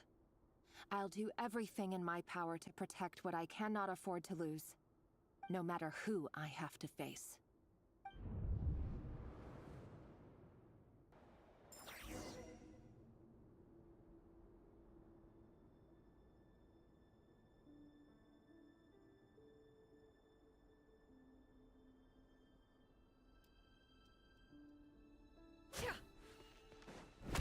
Huh? Was that Rerir who just walked past the window? Doesn't it give you the chills that it still takes the same road to work every day? As if nothing ever happened. Those people at the deli. Enough already. They're clearly pretty taken by their own disguises, so just smile and play along. Pull the rug from under beasts like that, and you'll risk having your throat torn out. But surely you can see he's not the man he pretends to be. So many have died already, and they say that the king's madness grows with each passing day. We're not going to survive this, are we? But why does it have to be this way? Do we really deserve to die just because of the blood that runs through our veins? Felindis, are you even listening? Sorry, Freether. My mind was off wandering. I heard you, though. You're talking about what Rerir said. He's just following the king's orders. He's a secret agent, and it's his job to hunt down rebels and dissidents. By the time you first met him, he'd already taken lives. Maybe he was using you from the very beginning. No. Rerir has no idea I have anything to do with the Crimson Moon. My family are only distant relatives of the main lineage, and besides, my eyes are perfectly ordinary. Truth be told, apart from my teacher, pretty much no one knows I have any connection to any of it. It's been a long time since my family severed ties. But as Orlog said, who could possibly talk sense into that raving lunatic of a king? No one. I'll work something out. Trust me, I'm with you all. But for now, you need to keep yourselves hidden. Don't let anyone find you, anyone at all. Don't forget that Rerir is an Eclipse operative. You need to be extra careful when he's around. And when I am too. For now, don't come looking for me. And if anything happens to me, just act like we've never met. If even you can't escape this, what hope do the rest of us have? But after all this time together, surely he wouldn't lay a hand on you. I won't speak in his defense, nor can I give you a clear answer to that question. But I'll do everything I can to put an end to this. Here, hold on to this. If an opportunity to escape presents itself, take it. You'll be glad you took some spare change. You call that change? But what about you? I've got a job, and there's still money coming in. But you can't go anywhere right now. Please think about yourself for once.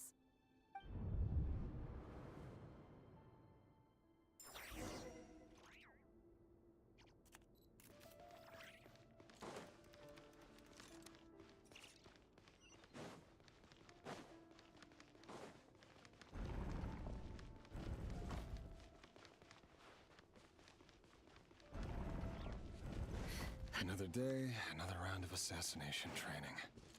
Training ground is just beyond this hidden passageway. When you kill a person, doesn't it bother you when you end up covered in their blood? Why would it? Make sure you have a firm grip on the handle. Then choose your angle well. Keep your movements light and brisk. And the prey won't sense a thing. I'll bet no one's ever died a quiet death in your hands. I work clean.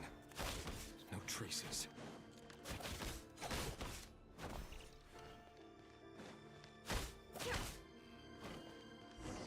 That doesn't make it open.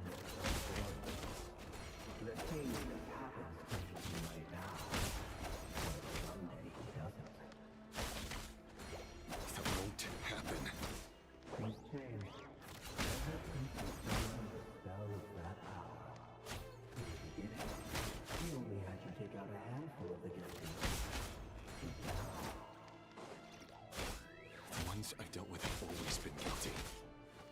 carried out my work flawlessly.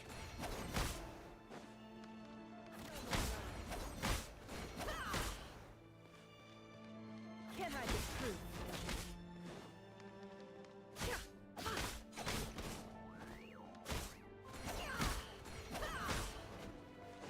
No more lies. You know why Olympus didn't accept your proposal, don't you? Was it because you didn't trust me? Or something else? Enough!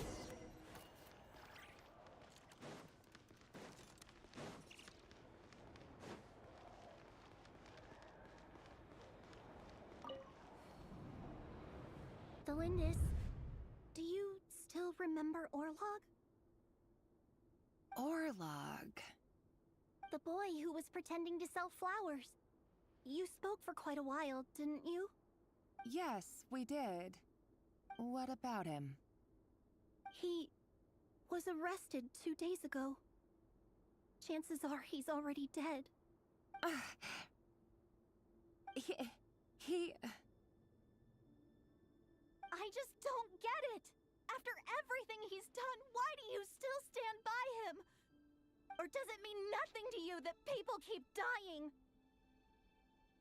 No, that's not... Just hear me out. I need to go now, Thelindis. They're looking for us. You take care too.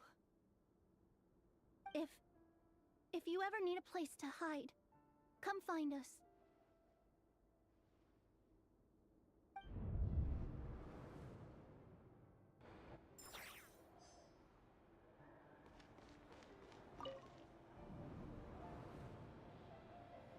Author, Thelindis. Over the course of this week, the research object was subjected to interference for a total of 47 hours for experimental purposes. The results are as follows. All subjects of observation that were sent inside have now... The situation within is proving more problematic than anticipated. No progress whatsoever. What now? Won't you give me even a glimmer of hope? Things are getting worse by the day. I have to find a way or we'll all be in danger.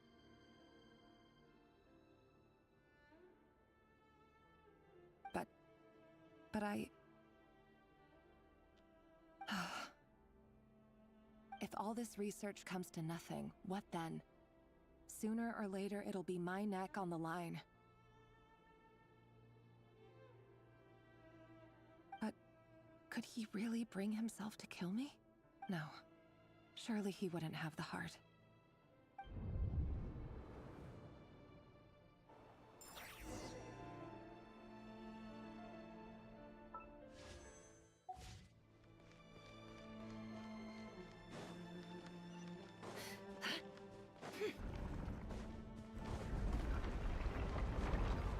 Why won't you just let us go? We don't even know each other. All we want is to live ordinary, peaceful lives. You want... to live?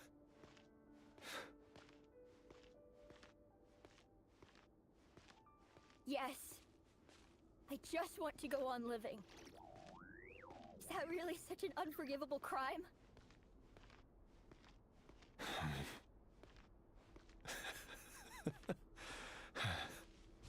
You want to go on living.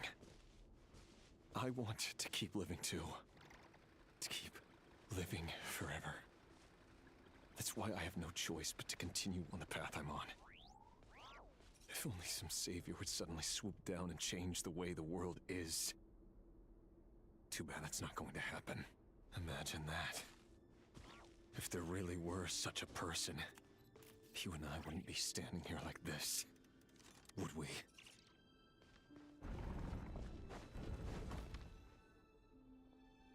Today's files are in.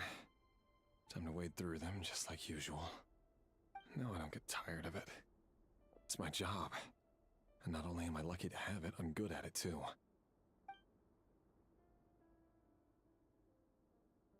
Huh.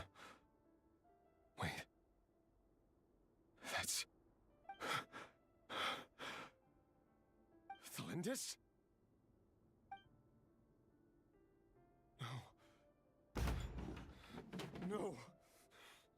No! Why? But you bear no mark of the Crimson Moon. How could you possibly have anything to do with them? It cannot be! A diluted bloodline. Carefully concealed. I see it now. You've been living in the shadows just like me. What a fool I've been. Numbing myself with talk of justice. Even imagining my friends would back me up. But in the end, Irminsul. Finster King! How far are you going to take this? From the direct bloodline to secondary offshoots? And then what? Today it's the descendants of the Crimson Moon. Who will it be tomorrow? Will you not rest until everyone down here is dead? No. This cannot go on. This is where it ends.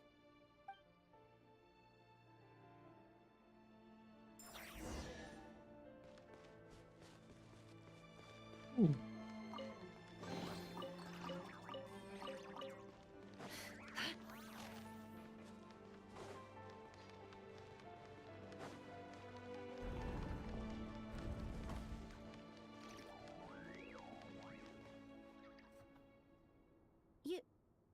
You're really letting me go? I am. As long as you can guarantee that no one will find you. Don't worry, I'll be extra careful. No one will know I was here. But what about you? Me? If you let me go, you won't be able to complete your mission, will you? Good point. In that case, maybe you should stay. No, please!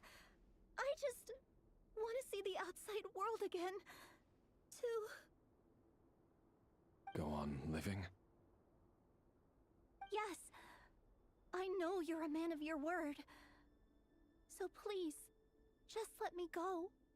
If I let you leave, what will become of me? Just kidding. Go, but remember, don't let anyone know you were caught. We'll be seeing each other again very soon if you do.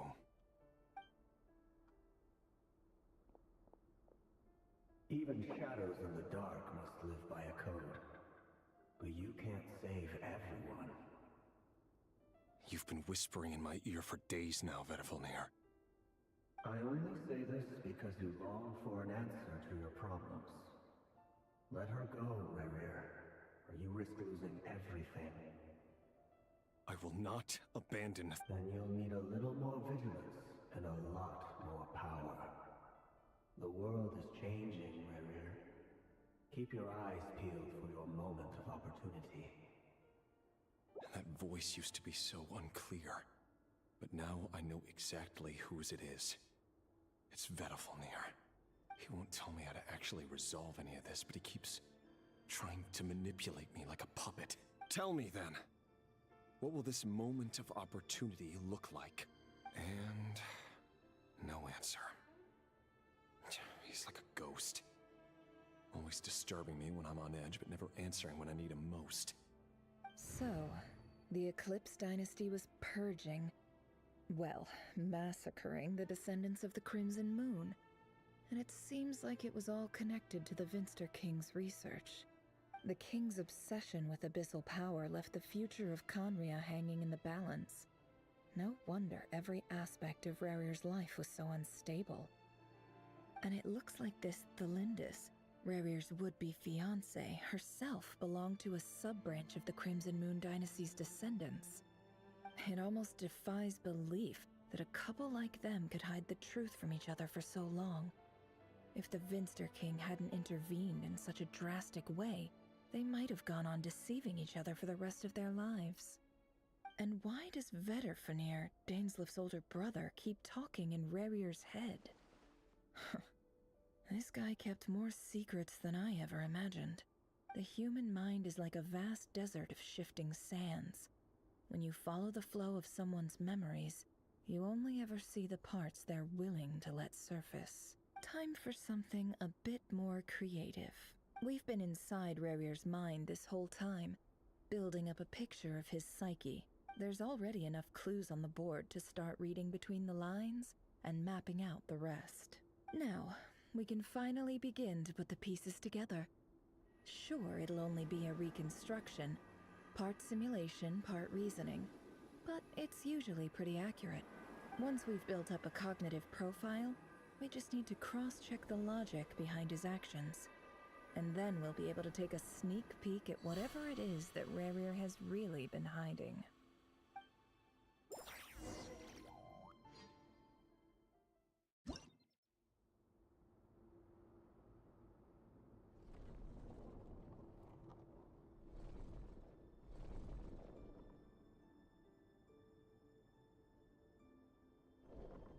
Rarir, are you there?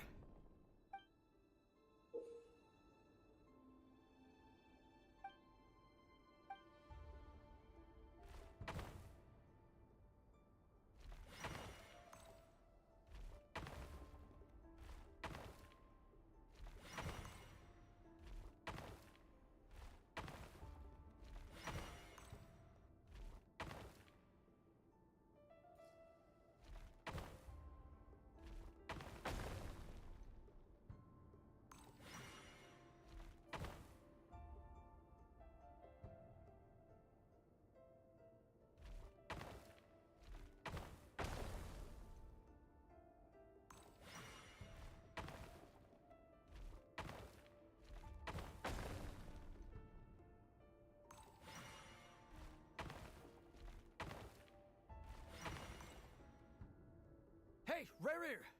Come out, it's urgent! Dane? What's wrong? Quick, come with me. I'll explain everything once we've met up with the others. Okay. I'll come. All right then, but make it quick. I've never seen Dane so worked up before. Whatever this is, it must be big trouble.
Well, this is a nice change, meeting you all at this hour.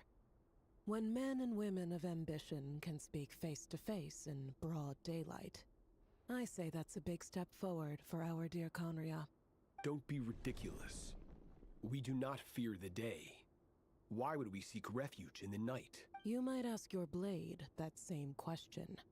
I'm told it prefers the cover of darkness.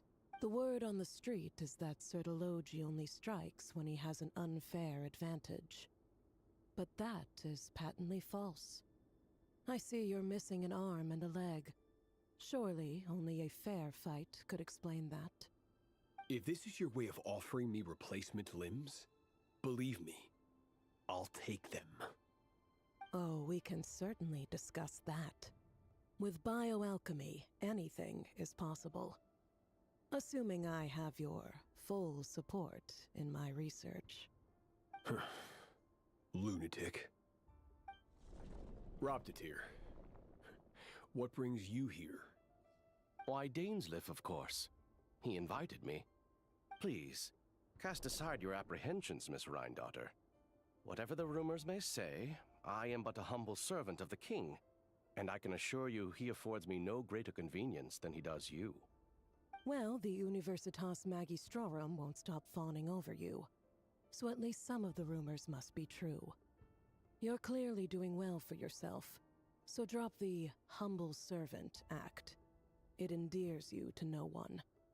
You're president of the Universitas Magistrorum, the chief royal mage known as the Wise by royal appointment, and by far the most favored among the 4 pillars of Conria. Vice President Veet doesn't even try to hide his envy when he sees you. My success is the product of hard work and good luck. It's as simple as that.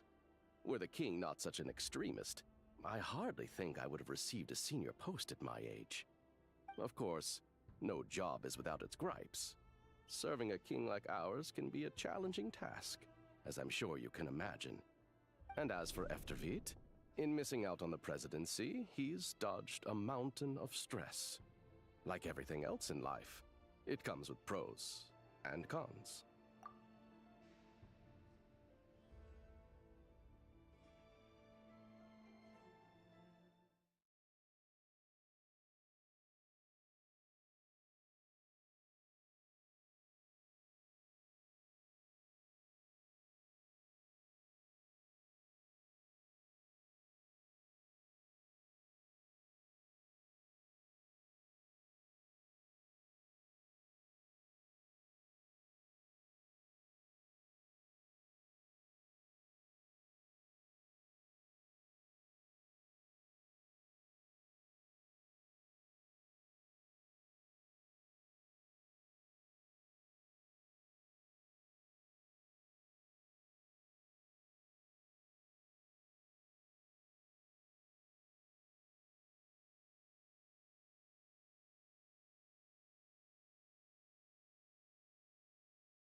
You're all here. I apologize for the short notice, but it was an emergency.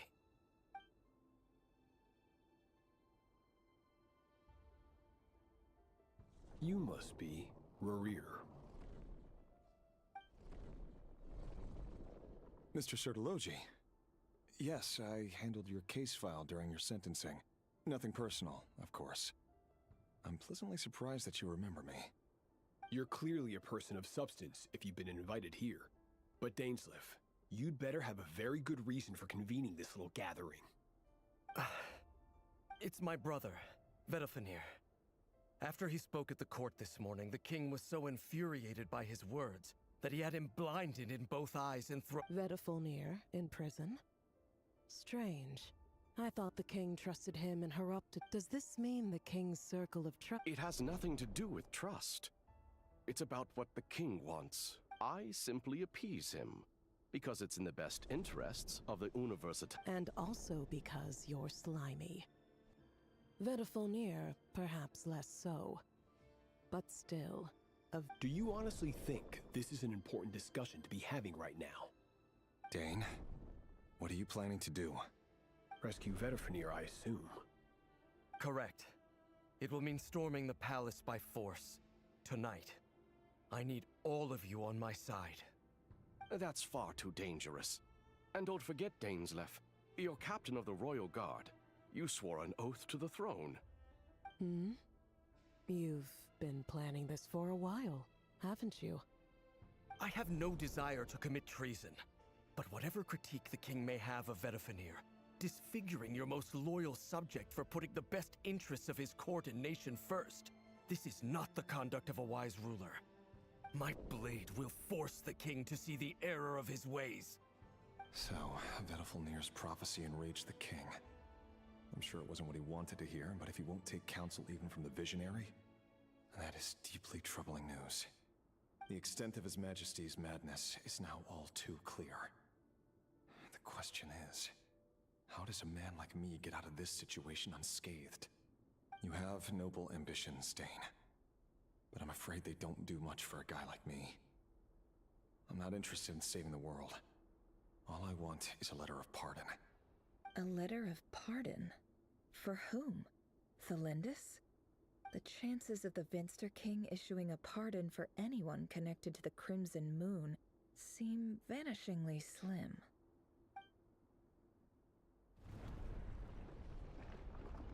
Oh my god.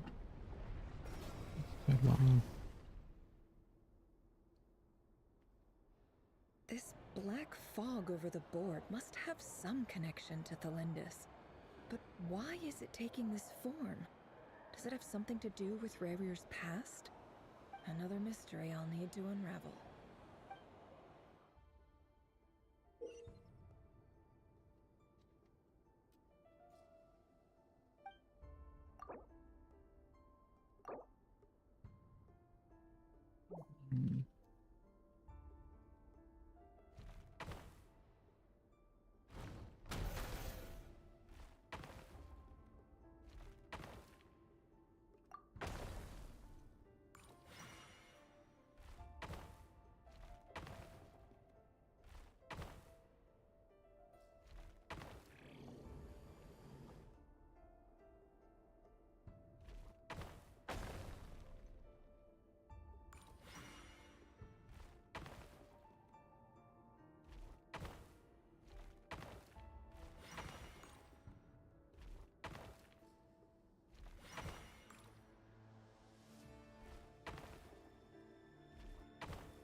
Author Thelindis.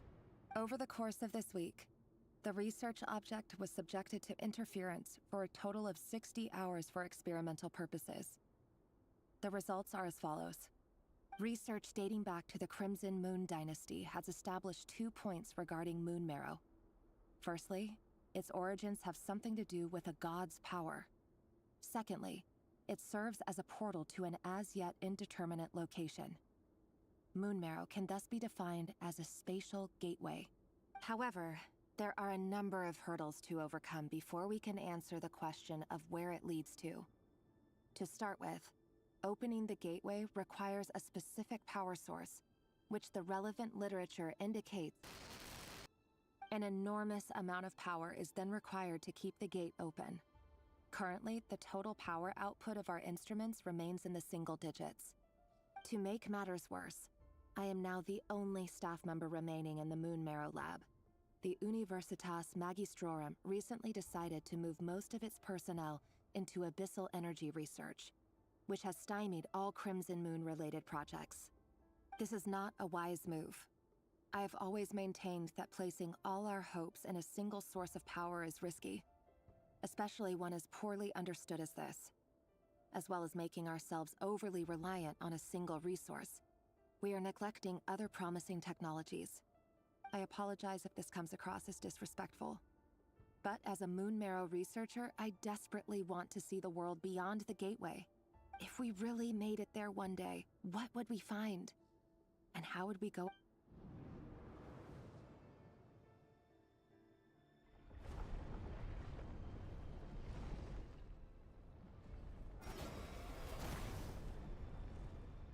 Why do they make each fucking quest 10 years long?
This is for you.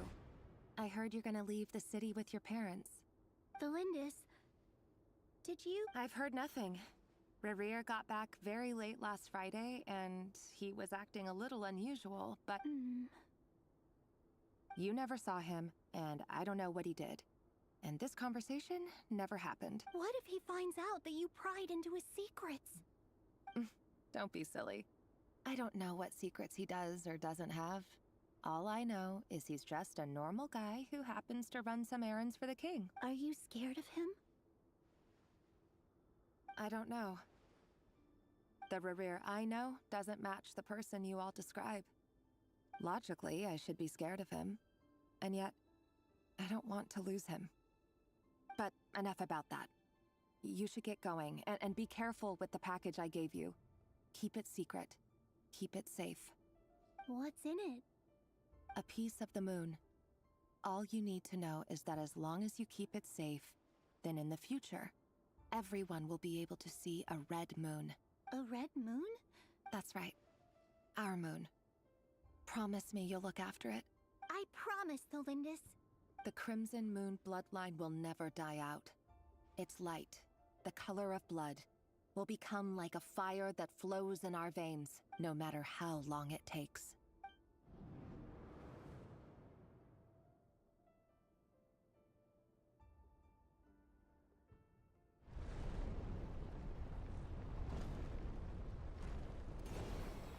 Oh, krai. Loud.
Hurry, everyone, and stick to the plan. Sir Dainsliff, what are you? Is this... You know what happens to those who betray the throne? It is the king himself who has betrayed the throne. He has betrayed all of If you have any love left for justice in your heart, you should join me. It's showtime. Dane and his group will handle the troops in the palace.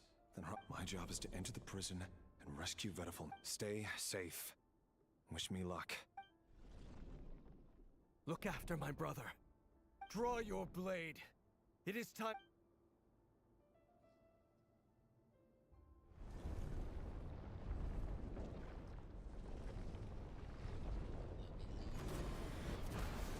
Let me go. Stop holding me hostage.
This place is filthy. And the smell is abominable. Clearly, the king doesn't allow his prisoners a single shred of dignity. This is dire. Found you. Hello, Mr. Vedifilnir.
It's you.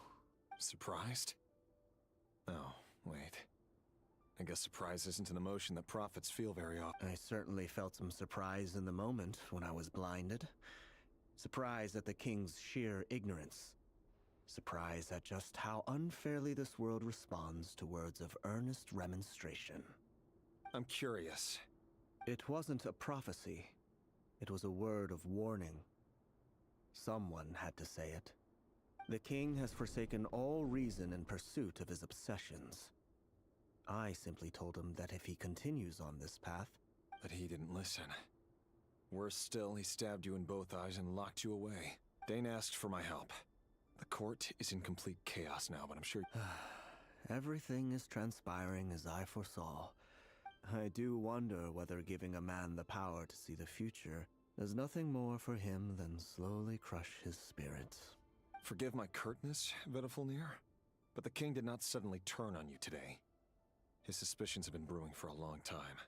You can't have wisdom beyond the reach of your fellow man without attracting his fear and suspicion. There are things the king does not want to see. So, he doesn't want you having visions of them either. He wasn't entirely wrong. I did indeed lose my power to see the future. Right up until... Until what? Just now. I believe I saw something new. Well, tonight could go a lot of different ways. 5 of us banded together to storm the palace, also we could rescue you. This will go down as the most tumultuous day in Conry. I sense hatred in you. But also hope. A desperate hope that with the tyrant deposed, that will be the end of the story. But this is not the end. It is the beginning of a new chapter, in a whole new story. There are many men of honor and courage in this world, Rerir. But you are not one of them. You're not... Is that a dagger? Interesting. Why not the polearm? With your abilities, I don't doubt that you were able to recover some of your sight.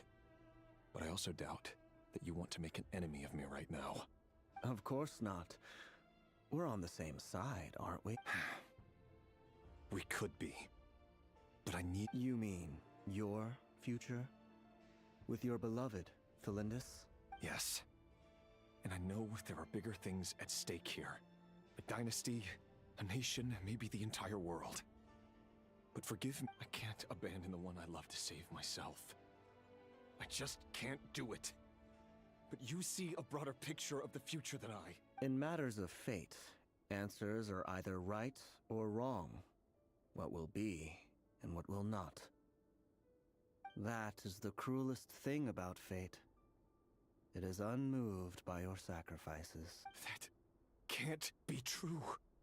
I know it's your voice that I keep hearing in my head, urging me to see. You show me disaster, but you won't show me how to avoid it? Why? Why are you doing all this? My voice. It turns out that we are not so different, you and... Vedafulnir just broke into the strangest smile I've ever seen in my life. Very well then. My advice to you is as follows. You must, for as long as you live, your story with Felindis shall not come to an end. It is up to you whether you believe my words. Regardless... I will hold you to your word. Thank you for setting me free. In return... Just then, a strange wave of energy rippled. If I were you, I would head to the Universitas Magistrorum. The Universitas? I'm sure we'll be seeing each other again very... Whatever Vedafulnir said, I didn't catch it. I didn't even help him out of the...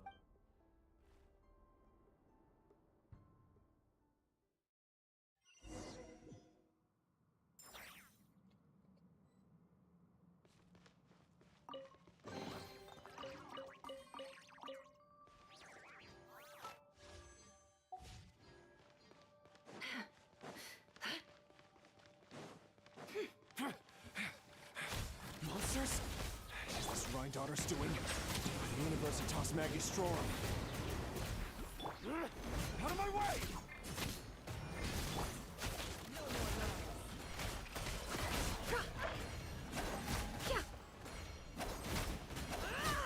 It all adds up.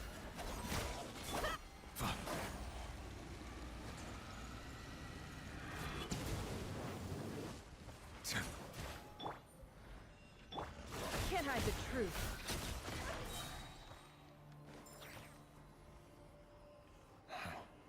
The Universitas. Allegedly, the king installed but if they were ever gonna activate, it would probably be on a night like tonight. Hold on! Don't let them anywhere near you! Save me! I can't! That sounded like an explosion. So, the rumor is true? What other means does the king have at his disposal? They must run on power from the Abyss, and given it's a major center of Abyss research, anyone over at the Universitas will be...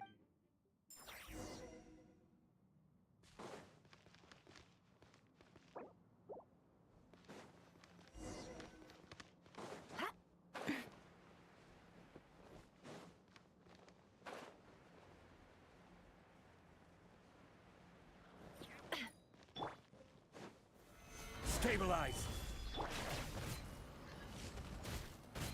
Be sanctified. It all adds up. The deception ends here.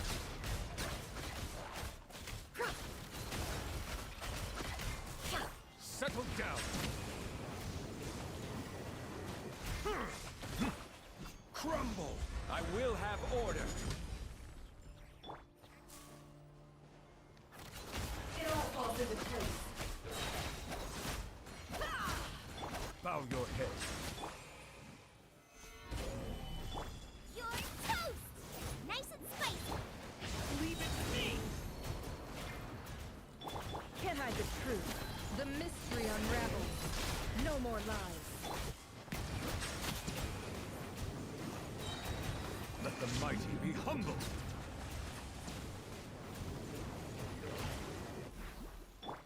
Can't hide the truth. Seek within.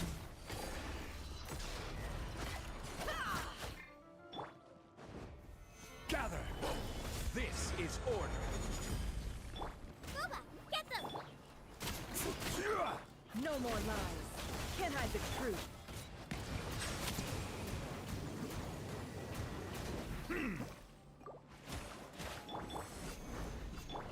It all adds up. Let's see what you're made of. Eat this! Out of the frying pan, into the... Settle down.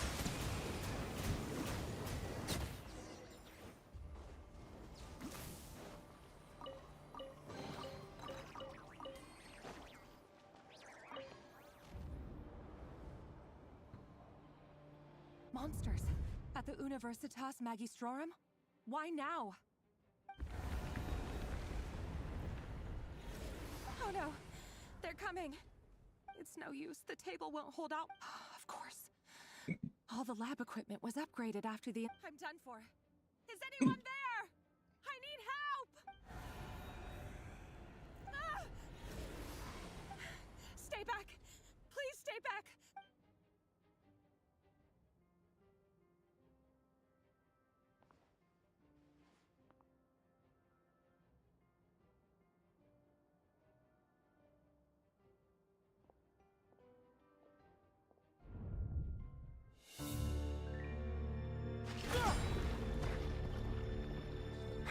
What's that?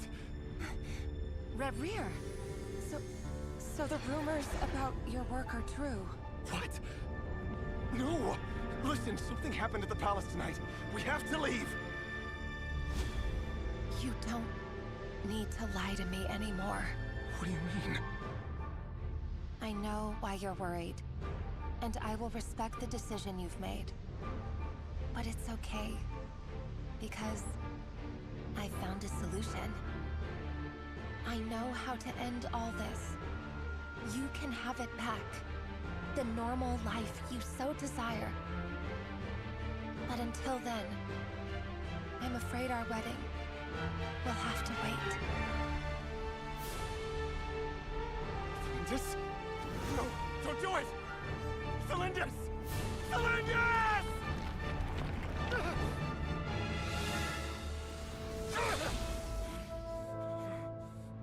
I told you, Rerir.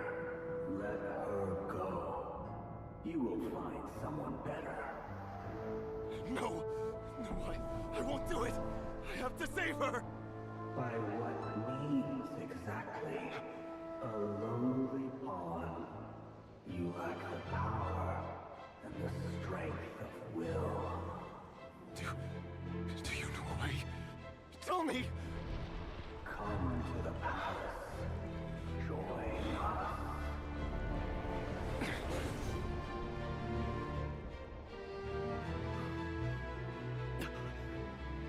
Rarier, thank goodness we... Step forth and take your share. You made it. Not you too.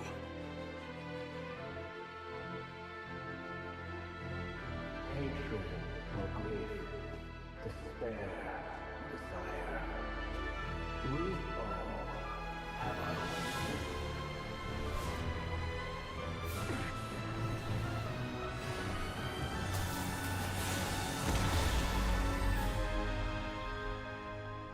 Rarier. Rarier. Lindis? Were you daydreaming?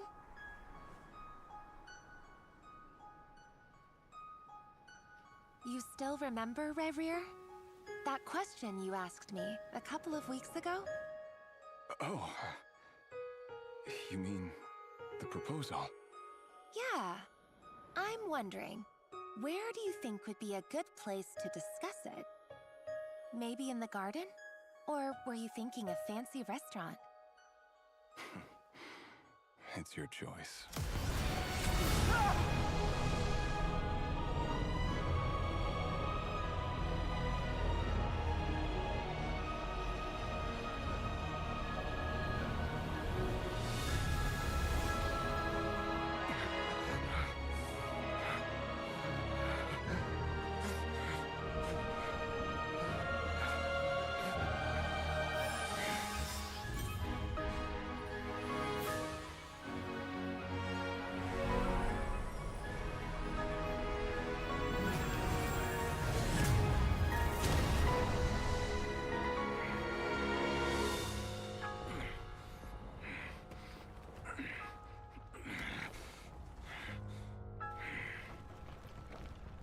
I will find you.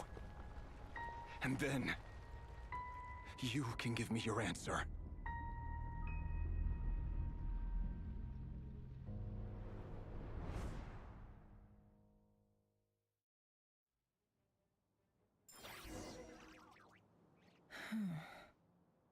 So that's how the Raker of Solnari was born.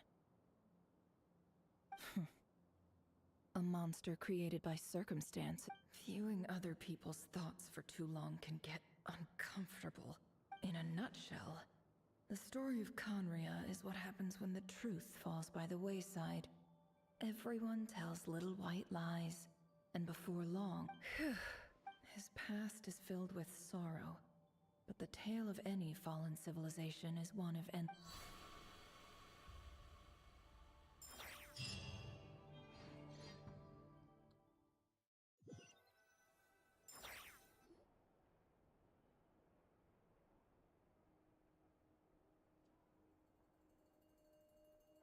Everyone, I'm back. Can I get a standing ovation? How are you holding up? Feeling okay? She's fine. Boss is a pro. Yes, you will have seen the events of Rarier's life through my thoughts. It's now clear that he is just a regular nobody, driven by personal tragedy, as he's... I mostly agree. There's only so much we can know about him. However, I would not consider Rarier to be a nobody. He was deeply involved in the events of... Sounds to me like you're speaking in riddles again. Is this you urging me not to abandon the people of Krai in their hour of need? That's not what I meant. Although I do hope you choose to remain a part of the plan. Then try to remember that I respond better to the carrot than the stick. Now, as for you, Missy, you were excellent. You stuck to the rules of the ceremony and kept your mouth shut the entire time. Cool. So, can you fill me? Patience. You'll hear the whole story, don't you worry. But let's meet up with the others first. It will save me narrating it twice. Yehoda? Yes, boss! Let me get that That's more like it. For a moment there, I was worried you'd forgotten about the first clause of your employment contract. Forgive my curiosity, but what? It says I gotta do the annoying stuff that boss is too lazy to do for herself. Is that right? If something is in the contract, it's because she willingly agreed to it. Rest assured that the Curatorium abides by the very strictest of labor policies. You don't, in any case. I've hardly shied away from my share of the work today. Hope I don't catch Flintz and Varka lounging about in their chairs, enjoying a leisurely cup of tea. There's nothing I dislike more than other people enjoying.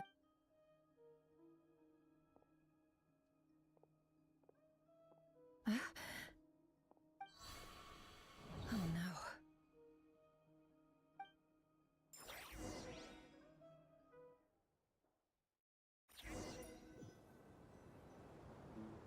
Sorry to disturb you, but we seem to have run into some trouble. Evidently so. Don't worry, I'm not about to leave you to fend for yourselves. I'm not that kind of boss. And it would go against the Curatorium's labor policy. I'm sorry? What did you hear me say? I wasn't talking about Wait. How long have I been standing here? Not long. You just appeared by the door a moment ago. Boss, what's wrong?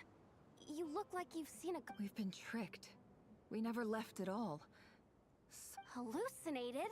But how? How indeed. This place should heed my will alone. All thoughts and actions that occur in here are just a result of pawns moving across the chessboard in a carefully calculated manner. And nobody has access to this. So you control everything in here? More or less. But yet... Has anything like this ever happened before? Only once. It was the first time I used the chess set. Is there any similarity between what happened then and what's happening now? I suppose my thoughts are a little turbulent, which was also the case my first time. Is there anything I can do to help? The first clause of your contract clearly states that Meaning you're not feeling lazy right now? Meaning this is not something Yehoda can help with. The chess set... Boss, it's fine. Really. Oh, listen to you. What? Really? Yes, really. Where would I ever find another employee as... Oh, okay. Well, anyway, I was thinking of... I suggest everyone finds someplace comfortable, even though all this chess malarkey doesn't exist in a physical sense. You don't want to dismiss mental fatigue. Just because it isn't physical doesn't mean... Don't I have the best If we can find a suitable time, I'd love to borrow Yehoda for a day. Oh, Lauma. Have I time to rally, everyone? Follow me. As we continue our journey, the same rules will apply. That means stay focused and no talking, no matter what we encounter. And don't, you have my word that I will get us all out of here.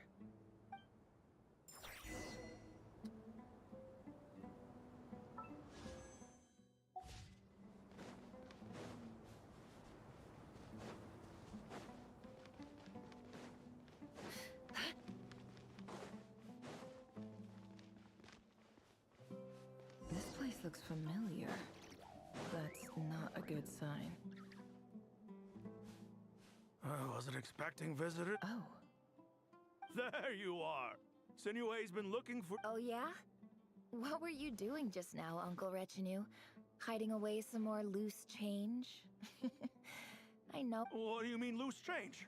Oh, come on, I'm too old for this. Just pretend you saw nothing.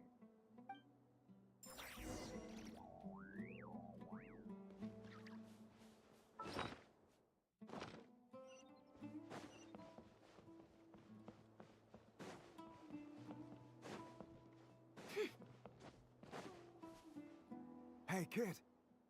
Mind telling me what Sinuhe's been up to recently? Get in his good books? Why? What do you... I've written a new song. I was hoping to showcase it at the... A new song, huh? I'd love to stay and listen, but Well, there's plenty of time and I'm not going anywhere. See that pile of stones? I'll be sitting there warming up my vocal. Pile of stones. Got it.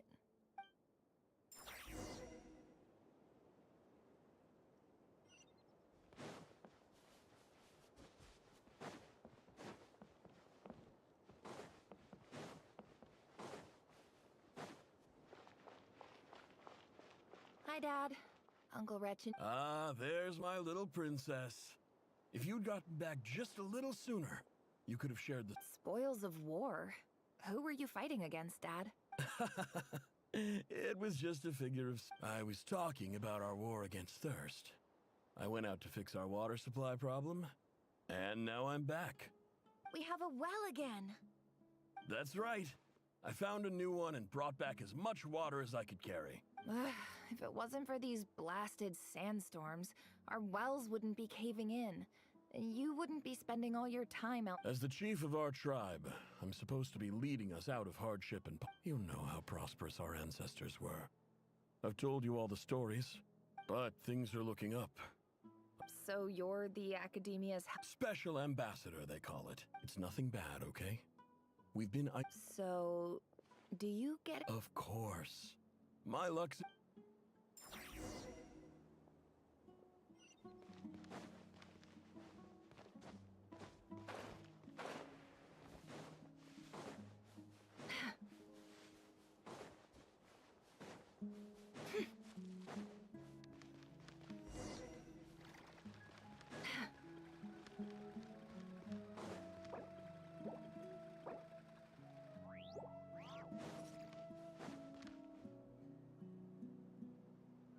That's our well, and you know it. You stole from us. Well, you've gone from chief to thief, and now you're... Did you really think you could take our water without permission and get away with it? You're either brave, stupid, or both. In that special ambassador act? Yeah, nice You're a liar and a cheat!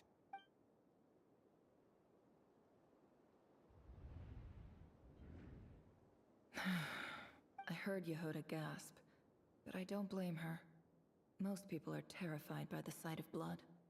Corpses strewn across the ground. The wounds are clearly from scimitars and daggers. The desert dwellers wept. There's a handwritten note on the... Halil, this is Sinuhe. This is my second time writing to you. I assume my last letter must have got... I'm writing to you because I need some help. That sandstorm the other day, complete praise the gods. You told me to write to you if I ever needed help. You said you'd be my ally in the Academia. I urgently need you. This is an emergency. Looks like this letter never got sent. The writer died a grisly... What a ridiculous... Please be over. Please be over. Ah, officer. Well, I thought you would at least have the courtesy to provide some respectable libations. This is the finest wine Aru village has to offer. I promise. So stupid. Let me pause it. Yeah, I'm starting it. The Academia has agreed to reserve a single space for a candidate from your village. But I remain skeptical of this entire endeavor. I highly doubt... Please, have faith. If not in us, then in our god. The child we found shows great promise. I beg you, take... I don't recognize... She showed up here a few days ago, and we took her in. So, where are... Nowhere special. Just a sand dune. What about the rest of your family? Just the one. Correct. So, no brothers, no sisters, no mother or... Any who have slept on a bed of sand, I call my brothers and my sister. All right. Get over here. Sign...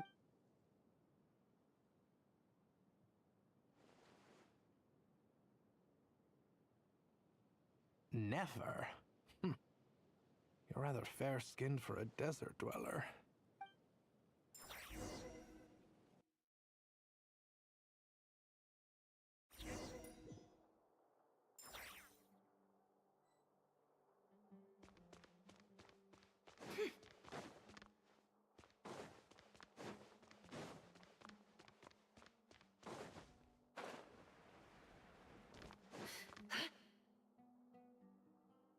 Nefer, this term's assignments have been issued already. Please read through the materials thoroughly. Yes, Professor, I'm aware. I just had a couple more questions. Oh? Please, ask away. Well, I saw the other students' problem sheets. A weak student! I think what you're saying is... You see? Sharp as they come. You see things the way... Because of where I come from. I'm sorry, Nefer. Anyway, you said you had a couple of questions? I wanted to check if someone sent me a letter to... Ah, your family wrote to you. Not exactly. It's not even a recent letter. The House of Dana, I expect. I know there's a box for whatever you're looking for, that'd be the place to start. Okay, got it. Oh, don't mention it. Hey, don't. You're a great teacher. And you do. It's not just the academia either. The whole world. Oh, my dear child. I haven't. I just think that if you...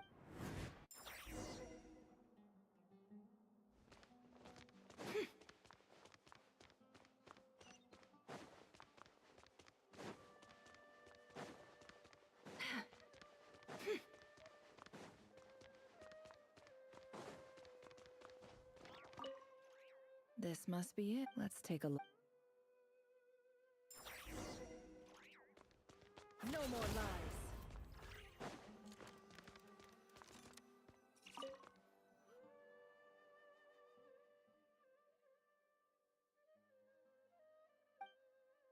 A dilapidation. This one was... Who was it? This one... In clinical... For exam... This seems like... Wait. The note says... This next one is... A few words in recent... However, as well education as grant... I do hope... And the sender... So this... Whatever. I'm not exactly... I can't believe... I don't believe for... Wait. Greetings, Hali. I don't know. In the Shimti, this brings me. There was the Eob. I found a well. When we met, that aside, we have... From the outset, the academia, and you were... You lied. And who fell for it? Which makes you... I think I'll take over from here.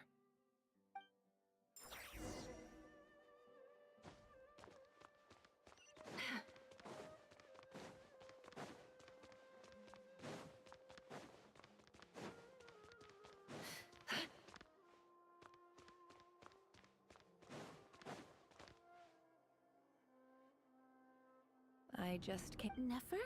I'm quitting. Something's come up. Huh? But this was a hard-won opportunity for you. It was. Oh, and I didn't want to overfill my bags, so I left... What's wrong? I thought... Isn't this the stuff you brought from your hometown? Yeah, I lied. It's not rare at all. There's this bunch of ruins near my hometown. It's not worth much. But Nefer... All right, that's all for...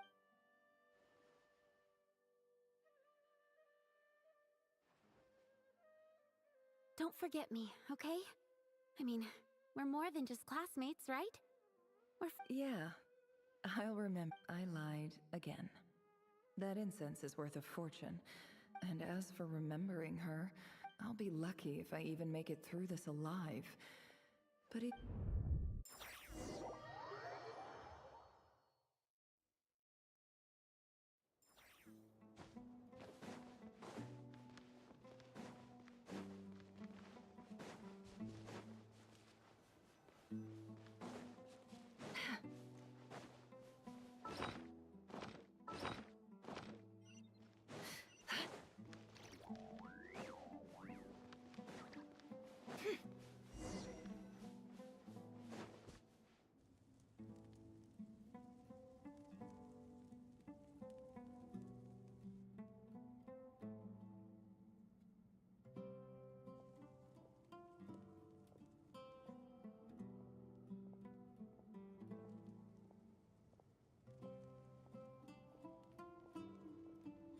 It's a pleasure to meet you, Mr. Arif.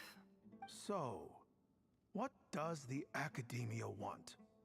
Since they've sent their special ambassador, I assume that— Please, sir, lower your blade. You're lucky I'm the one the ever-shifting Huh.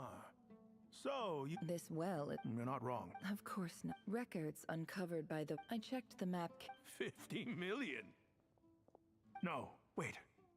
If these ruins are as important as you say— Don't get greedy. We know far— So what if it was?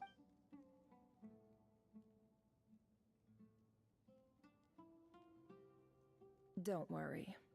I hope I am— And I hope your words are the truth. If I find out the Academia is trying to play me, I'll hunt down every— You see how I'm dressed, don't you? And what does a barbarian like— All right, I take your point. In that case, we have a deal. We will sell you the excavation rights. I'd like to thank you, Ambassador. This is good news indeed. Gladly. I am partial to wine myself, so let's indulge.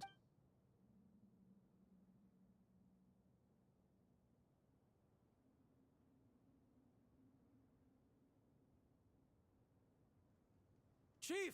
Chief, it's an emergency! It's the Unut. They've... What? Well, don't just stand there. Yes, Chief. I have every confidence in the EAP. Well, what is it? The Unut's response was alarmingly fast. I don't think so.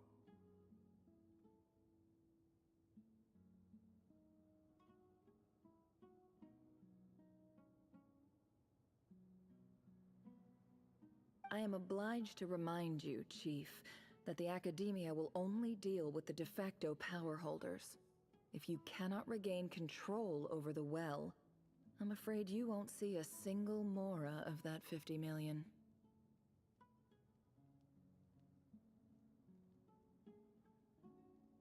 No! Please, Ambassador, just give me some time. I swear the Unut will not get away with this. That well is ours, and so is the Mora.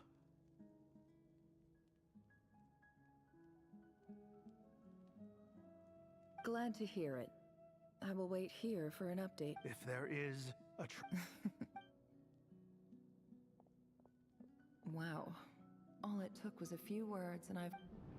So, in summary, Ambassador. The EAB are... So let me... Kill them all. Precisely. The Academia does not at the same time... We have our own... Right. Natural. Weren't the EAB... Let me be... Say no. Good. You see, Dad?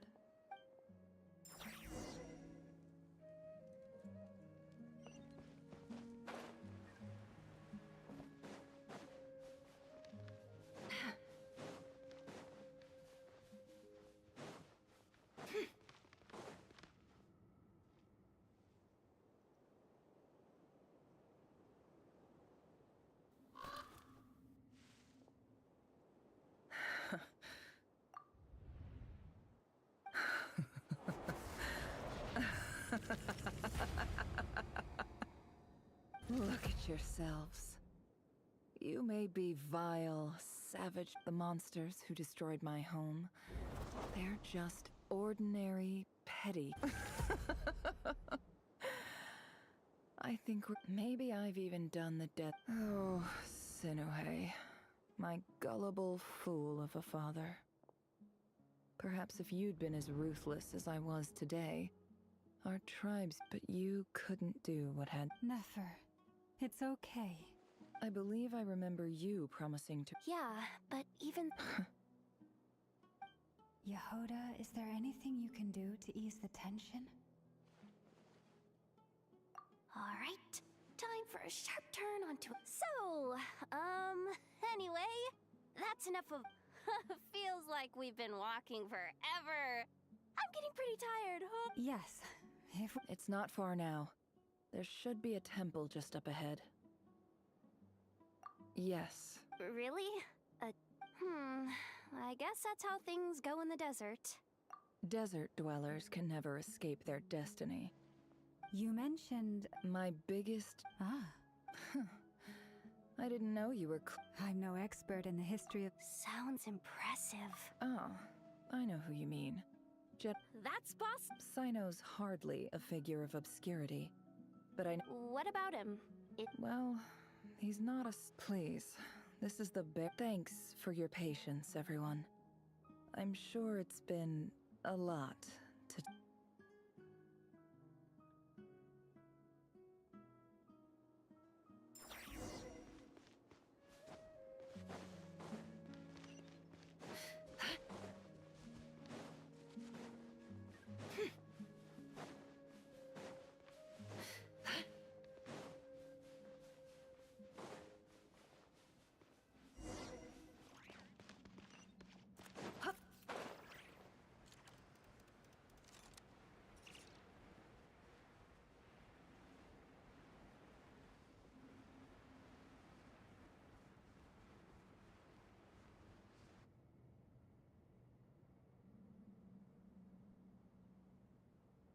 Uh-oh.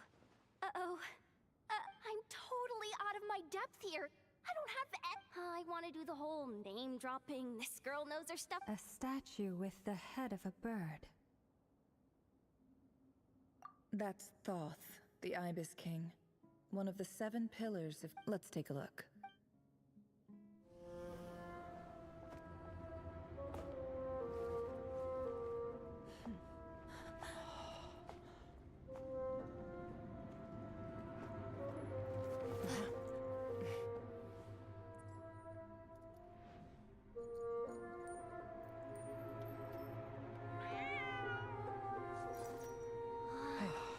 It's just Ashru.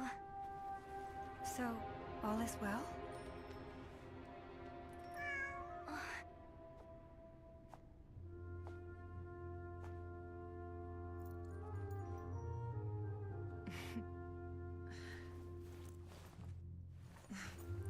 Typically speaking, at this point, the world disintegrates.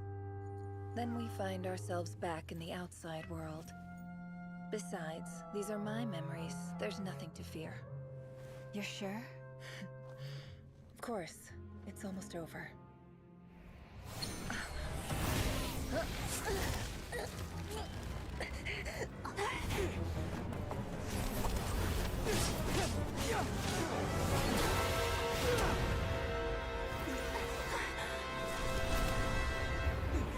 Never! Hey! Hold on!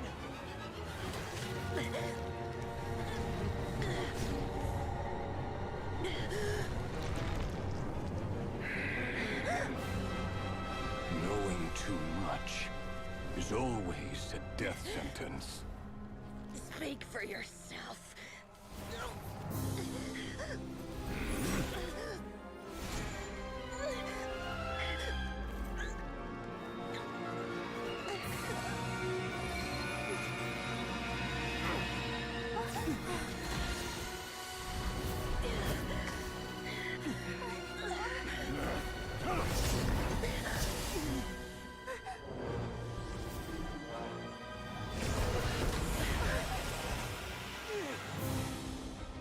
How repulsive.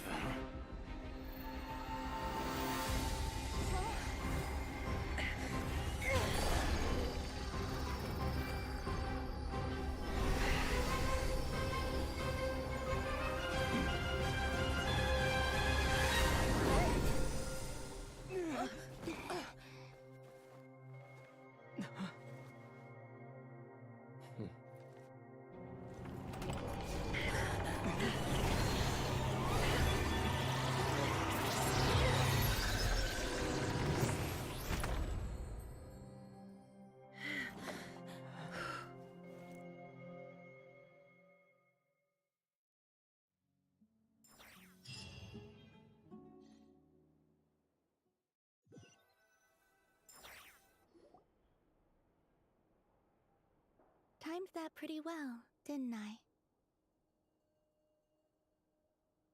It's okay.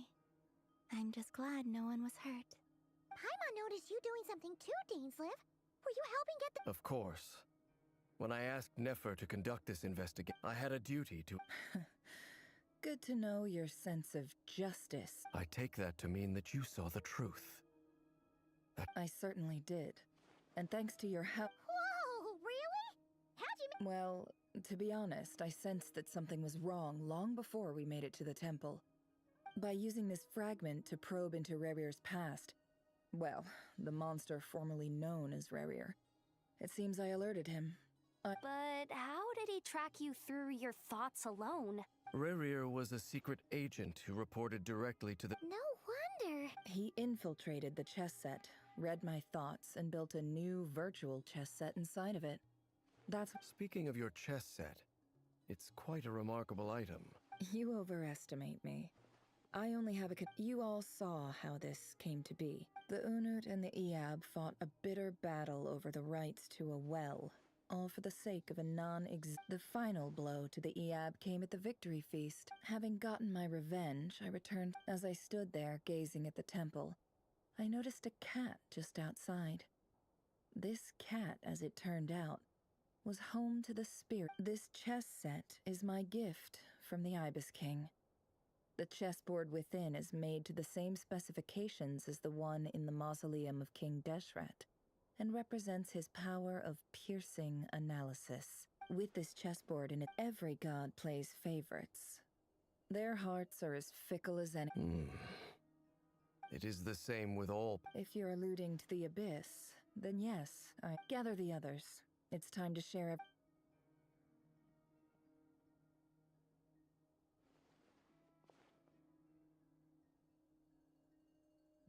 Thank you all for being... As promised, the Raker of Solnari.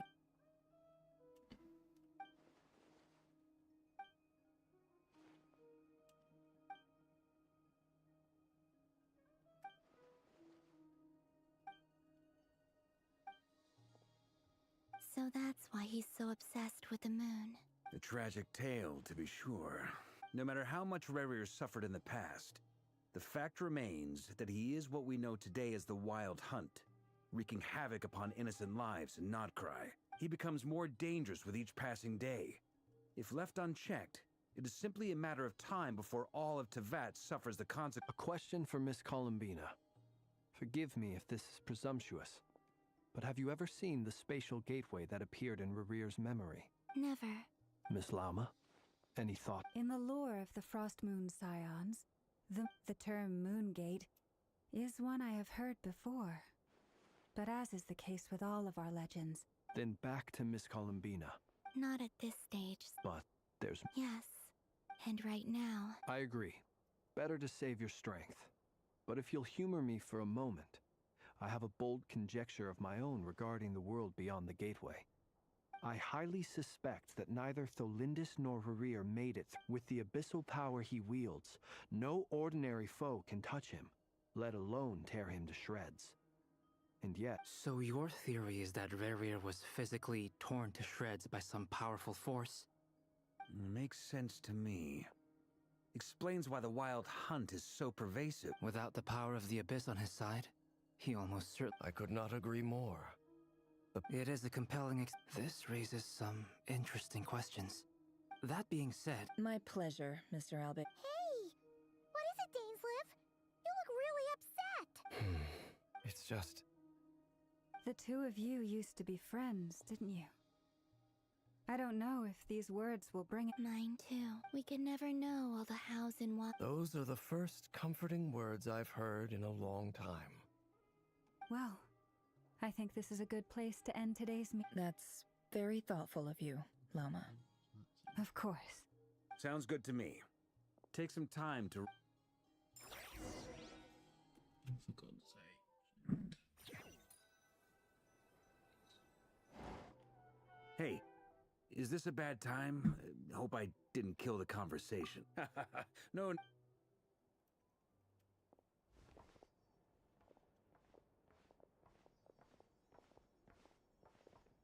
Anyway, Nefer went back to the curator. Firstly, although it's only a matter of... Honestly, my mom figured that might be the case. Well, it felt like some kind of sales pitch. 2 days? That remains to be seen. You have some history with him, right? Great. All right. On to we figured we'd bounce the idea off you first. Oh, Paimon's died. All right. So...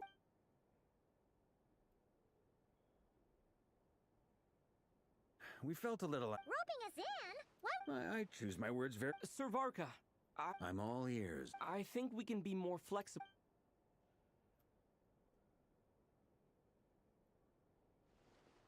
I see your point. To be clear, I don't doubt... I want to do everything within my Well, that as in, most, of course, every... Thank you, Sir Varka.